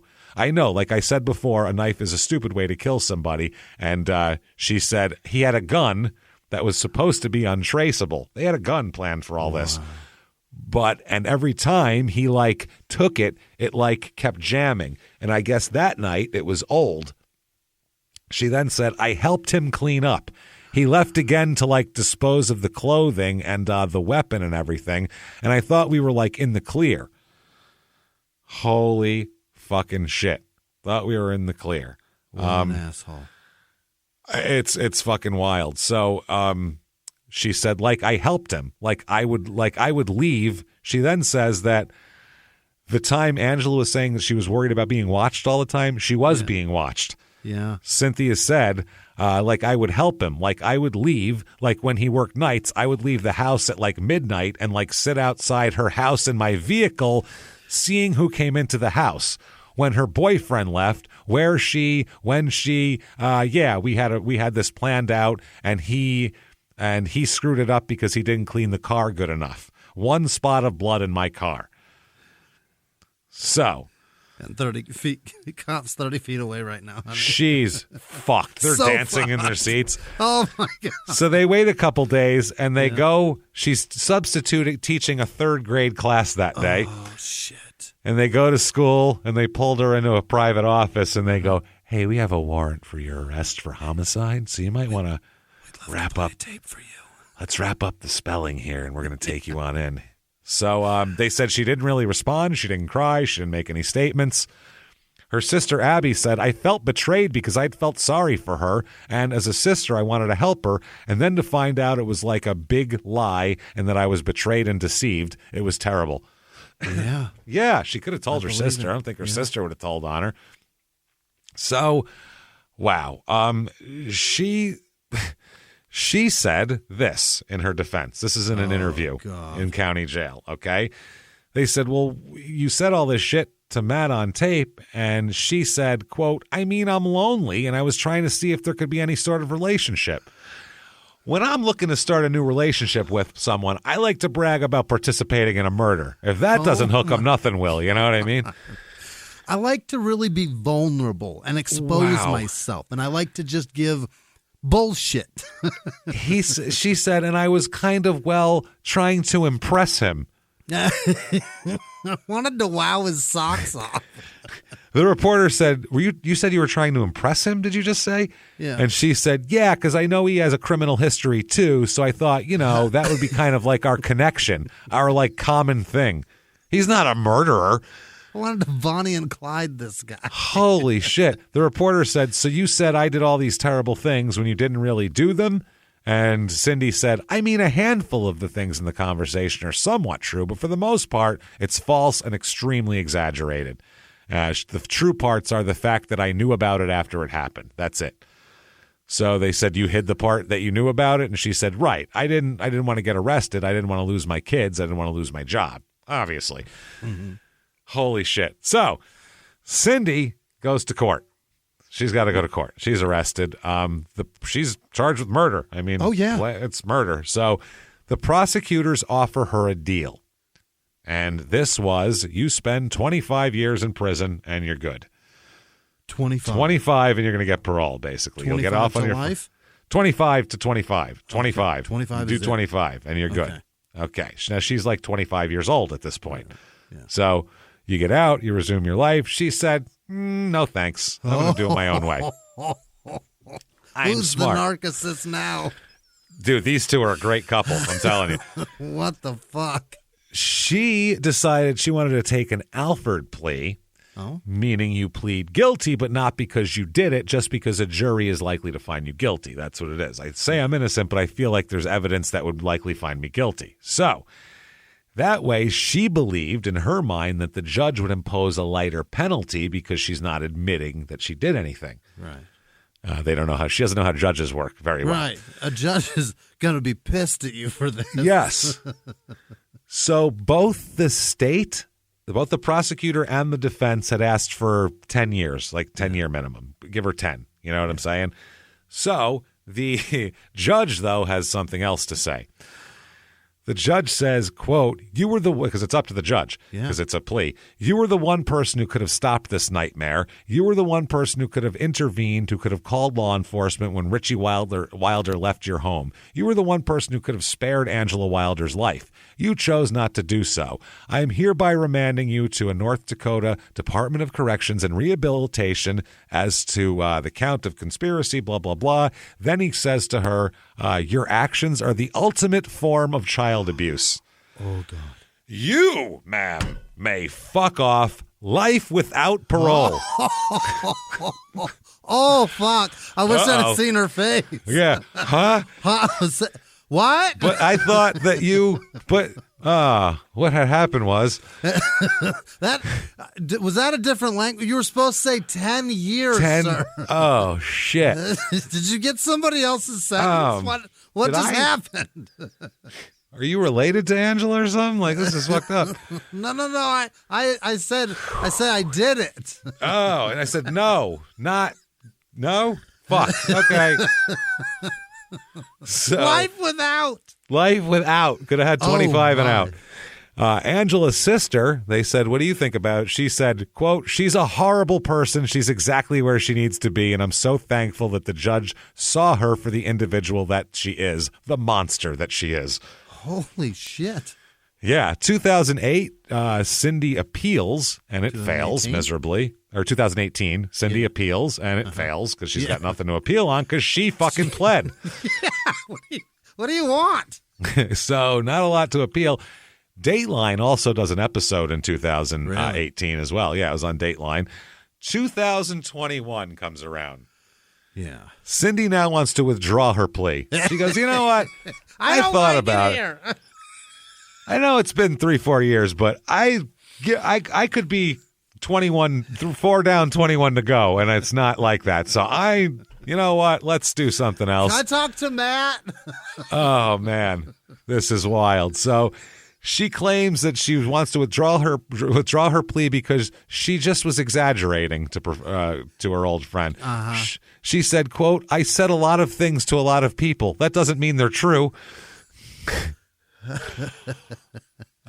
She also complained that she didn't have that her lawyer, her public defender, didn't notify her that he left the public defender's office and wouldn't be representing her at her sentencing hearing. So she said that that he had been fired from the public defender's office. After that point, he had said that the Wilder case was, quote, no longer my problem. It's not. What the fuck's he going to do about it? Not my pig, not my farm. Yeah, so sorry. Yeah, they said that he then said that, it was no longer my job, not my problem. He said, obviously, blah, blah, blah, blah, blah. You know what I Because mean? they were like, Jesus. And he was like, I mean my job. What am I going to go show up and work pro bono for this person? I don't know her. So he also said that he had not hired a private investigator to investigate the case or interview witnesses, though he had tried several times because he wasn't able to find a private investigator in Ward County at the time because they're in the middle of fucking nowhere. Aside from that, they said the confidential informant lived out of state and a private investigator may not have been able to find much out anyway. So they said that she wants a new trial. She really does. She must prove to get a new trial. She must prove that not doing so would be a manifest injustice and that her defense attorney did not represent her adequately. So far, this has not worked. Yeah. They told her to fuck off and keep fucking off. When you plea, it is really hard to pull that back. And James, the police got a very trustworthy witness. The man wouldn't even go into a hotel room with her. Yeah. Because he's honest and on the up and up with this girl. That was genius on his part. And her voice on that tape is terrible. That's just, you hear that, you're like, oh boy, you're fucked. So there we go. They're both in prison, life without. Poor Angela Wilder. And Chris, I feel terrible for too. Poor Chris has his 2-year-old to deal with a dead wife. That's awful. His fucking unborn child was murdered. This is terrible. So, and the poor guy just didn't react right to the police or to really anybody. It didn't react right at all. That looks bad. It looks terrible. Poor It's terrible. Yeah. I feel bad for him, but he made himself look bad at first. Truly, There's nothing you could even do about it. He knows it. He knew it. He knew it. Yeah, he said, I don't know what the fuck. He just knew it. I think he was scared, and he let his fear overcome him, which is weird. I don't know. It happens, I guess. It happens. So It does. There you go. That is Minot, North Dakota. That's a crazy fucking story if I've ever heard one. I'm dizzy. If you agree, tell the world. Get on whatever app you listen to podcasts on or every other app, too. Help us out. It does help out a lot. Give us a nice review. 5 stars. Say something good. It, number one, drives us up the charts. Sure does. It's just a nice menschy thing to do. And you can counteract the twats who get mad that we make fun of some town that no one's ever heard of and have some fun with it. And they're like, how dare you make fun of North Dakota? And then they give us a bad review. So you can counteract those idiots. So, that helps out a lot. Hey, also follow us on social media. Very easy to do that, social media stuff. You can follow us. We are at Small Town Murder on Instagram, at Small Town Pod on Facebook, at Murder Small on Twitter. You can, by the way, head over to shutupandgivememurder.com. Get your tickets, damn it. Number 1, 420. April the 20th, we are having a virtual live show anywhere in the world you can access, just like a live show. Yeah, just like a live show. The screen, the pictures, us bullshitting and all this stuff, except right in your living room. And those tickets available February the 13th, shutupandgivememurder.com. You can find them on there. We can't wait. We're very excited for this. 420, you never know. I might get a couple edibles in Jimmie. Wink, wink. It's going to be fucking hilarious. You don't want to miss this. Edibles and dirty water hot dogs. Oh, you don't want to miss it. It's going to be so much fun. Yeah, that'll be after the show. Dirty water hot dog time. 4 a.m. hot dogs. Yep. So definitely check that out. Also, all of our regular live shows all over the place. New shows added in Seattle and in Portland. Get those tickets right now. Also in May, Pittsburgh and Detroit are still for sale, and they're going fast. So get your tickets quickly there, especially Pittsburgh. Get them now. And Detroit, by the way, that will be, up till this point, our biggest show of all time if you sell that bad boy out. Yeah. So we will have lovely things to say about Detroit, just like we did about Milwaukee and those wonderful cheese-riddled bastards. We were so, God, I wanted to hug them all. So thank you so much for doing all that. Get in there, do all that shit. And patreon.com/crime and sports is where you get all of the bonus materials. You get it all. For anybody $5 or above, you get everything. A whole back catalog of bonus episodes, 150 plus long. New episodes every other week you're going to get. And 2 new episodes, as a matter of fact. 1 crime and sports, 1 small town murder. This week is no exception. For crime and sports, we are going to talk about the And One Company, which was, they did a good documentary on it. It's about shoes and basketball and these, the street ball videos. Genius marketing, genius all this shit. And we'll talk about that documentary and also more stuff that outside the scope of the documentary. And just kind of get into the whole thing. It's a fun little... get to Walmart. I love a downfall, and that's a downfall there. How to become a Kohl's brand. This is how you do it. So, very quickly. So there's that. And then for Small Town Murder, we're going to talk about sex in the People's Temple, meaning Jonestown and California before Jonestown and everything. What happens when one weirdo has control of 1,000 people's sex lives? Very weird shit. We'll talk all about it. Patreon.com/crime and sports. And you will get a shout out at the end. When does that shout out come? Right now. Fucking now. Jimmie, tell me the names of the people who would never stab the shit out of me and then not rush in to try to help me afterwards. Jimmie, hit me with that list right now. This week's executive producers are Charles Short and me sharing a birthday. Happy birthday, Charles. Melinda O'Connor and her shattered ankle in Australia are having a birthday. Happy birthday. Keep recovering. Nadia Gorachowski. Nice. Boy, her last name now is Zaria, which is much better than... That's easier. I don't know if it's better, but it's easier. Much better for She sounded like a Rocky and Bullwinkle villain before, so that's good. Gorachowski, I think it is. Oh, boy. Karen Corcoles. Jesus. Happy right birthday, out of the gate today, huh? Happy birthday Jordan with Bennett, your crazy last name. Lyndon Thompson. Hey, Jordan. Linda Thompson. Chris S. Autumn Shank. Kate and Fiona Deskins. Thank you all so much for what you do for us. Can't do it without you. Other producers this week are Kelly Palacina. I think that's not right. Christopher Hickey and Andy Van Slyke. I've heard that name in a fielder minute. for the old Pirates fucking. Yeah. Love that guy. George the Animal Steals Harry Back. Johnny Rods. Good to get Peyton Med.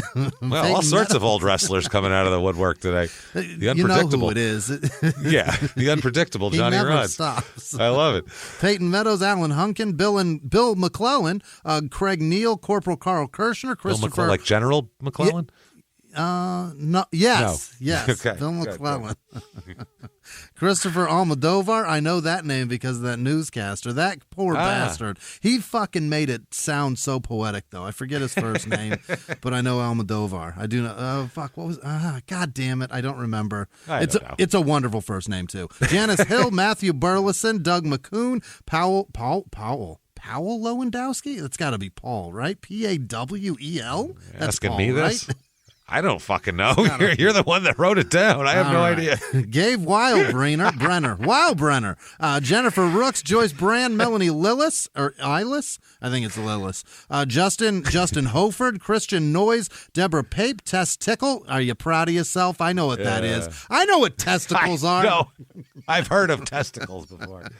Brian Gorgas, maybe gorgeous. Michael with no last name. Tiana Watts, Bexy Brooks, Candy Marie, Austin with no last name. O.D., William Shepard, Aaron Bowers, Jay with no last name. Colleen Cook, Melissa with no last name. Taylor Hopper, Jamie Bales, Matthew Hilligons. Andrew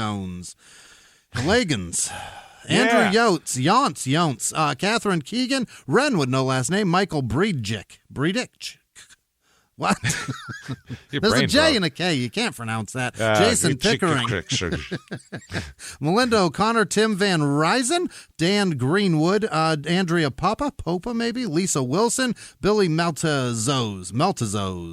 Andrew with no last name, El Shirai. Yes, I think so. Lish, B, Candy Jones, Catherine Kyritz, Sharon Showalter. That's a tough one. Samantha Ruff. Joyce Smith, Elizabeth Cook, Robert Hamilton, Brenda White Brockway, Chantel Smithberger, Carol Ewing, Isabella Noble Hartzler, Chris with no last name, Sarah Wheeler, Amanda Griffin, Danielle Baldwin, Aldo and Renee, Brenna Shy, Liza Martz, Brent Howard, Free Quincy Gracie, okay.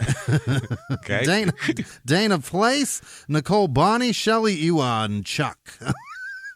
Avery Bergs, Grace Aileen, Rennie, BL with no last name, Svetlana Gladson. Nope, that's Gadsden. Hey. Reagan Burns, Kathy Garrell, Kimberly Morrow, Roman Sachno, Teddy Seidel, Brian Middleton.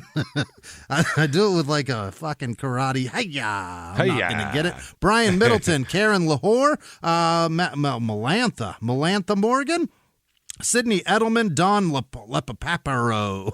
Yeah, Lepapaparo. Raz Goose, Raz Gus, Jacob Wiley, maybe it's Willie.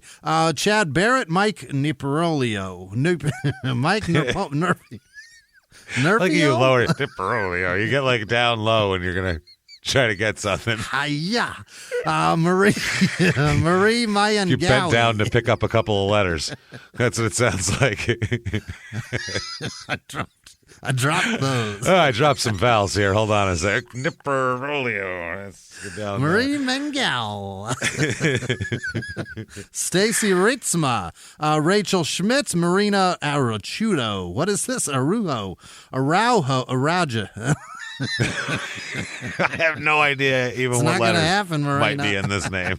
Robert Vera, Cameron Scanlon, Jake Blackmore, Carolyn Shepard, Kate Smolka, Christy McDevitt, April Valerius, Jeffrey Jones, Jordan Stafford, Anna Holder.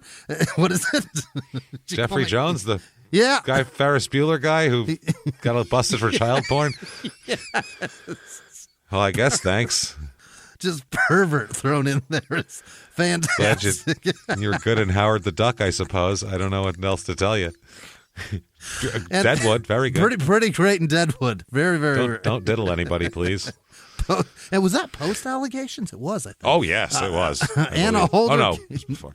I think it was post, right? Maybe he's still in shit. He's so still I gotta doing think it. Matters. He's still figuring it out. Way to go.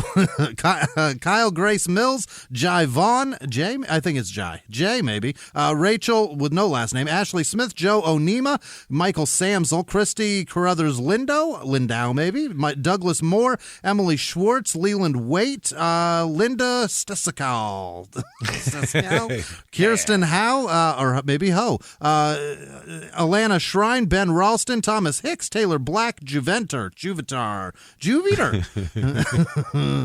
Huviter, Sarah Weiss, Rosa Calderon, Carrie Crary. My God, Ariel, it's Carrie Crary. Ariel Harris, Mark Benson, Kelsey with no last name, Jason Keene, Philip Dry, Clayton with no last name, Denmarie Borland, Dick Diddler, and Chixie Dix. All right. Janet Moore, Tom with no last name, Jasmine with no last name, Joanna Trout, Trish O'Malley, Josh Bjorkgren. Yeah. Claire Taylor, Paul Terrell, I Rescue Texas Deaf Dogs. That's a fucking hero right there. Jesse Gold, nice. Nicole Lee, Christy Pickle, Derek Endicott, Tiff Anderson, Derek Agostino, Joey Jareb, Andrew T, Keith Clements, Raymond Marsack, Cameron Fernandez, Tyler White, Kristen Black, Al Rulo. Tyler Shane, White and Kristen Black were back to back? They were. Who are they? Wow. No, Kristen Beck. Did I say black? I thought you said white and then black. I was like, wow. I probably did because of the white. Yeah, I think you did. I think that's what I heard anyway. But Shane Holderfield, Justin Govis, Ian with no last name, Samantha Lori Peach, Brittany Bonadio. Benidio, Bonato, Bonadio? Benito, let's call the whole thing off.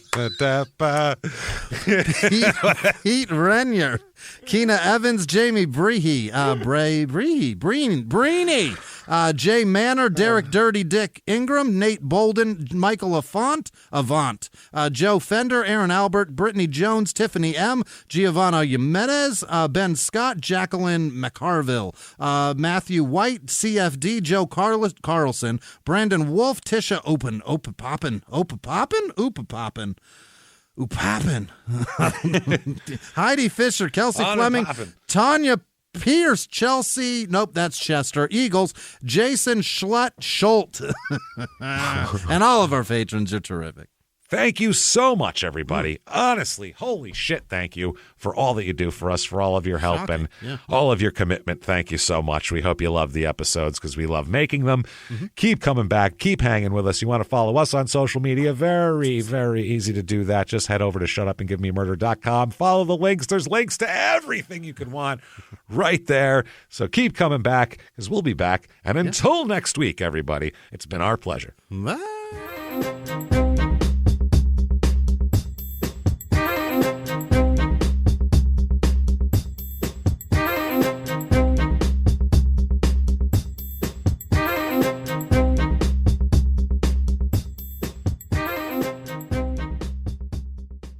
If you like Small Town Murder, you can listen early and ad-free now by joining Wondery Plus in the Wondery app or on Apple Podcasts. Prime members can listen early and ad-free on Amazon Music. Before you go, tell us about yourself by filling out a short survey at Wondery.com/survey. Have you ever gotten a message out of the blue? Maybe you ignore them. Or maybe you end up in conversation. Maybe they tell you about an amazing offer. I can really show you how to make some money. And maybe that gets you into a lot of trouble. But this isn't a story about people like you, the people receiving these messages. This is a story about the people behind the messages, on the other end of the line. Thousands of them, working in a micro-city built for scammers. From Wondery, the makers of Dr. Death and Kill List, comes Scam Factory, a new series about survival at the expense of others. Follow Scam Factory on the Wondery app or wherever you get your podcasts. You can listen to Scam Factory early and ad-free right now by joining Wondery Plus in the Wondery app or on Apple Podcasts.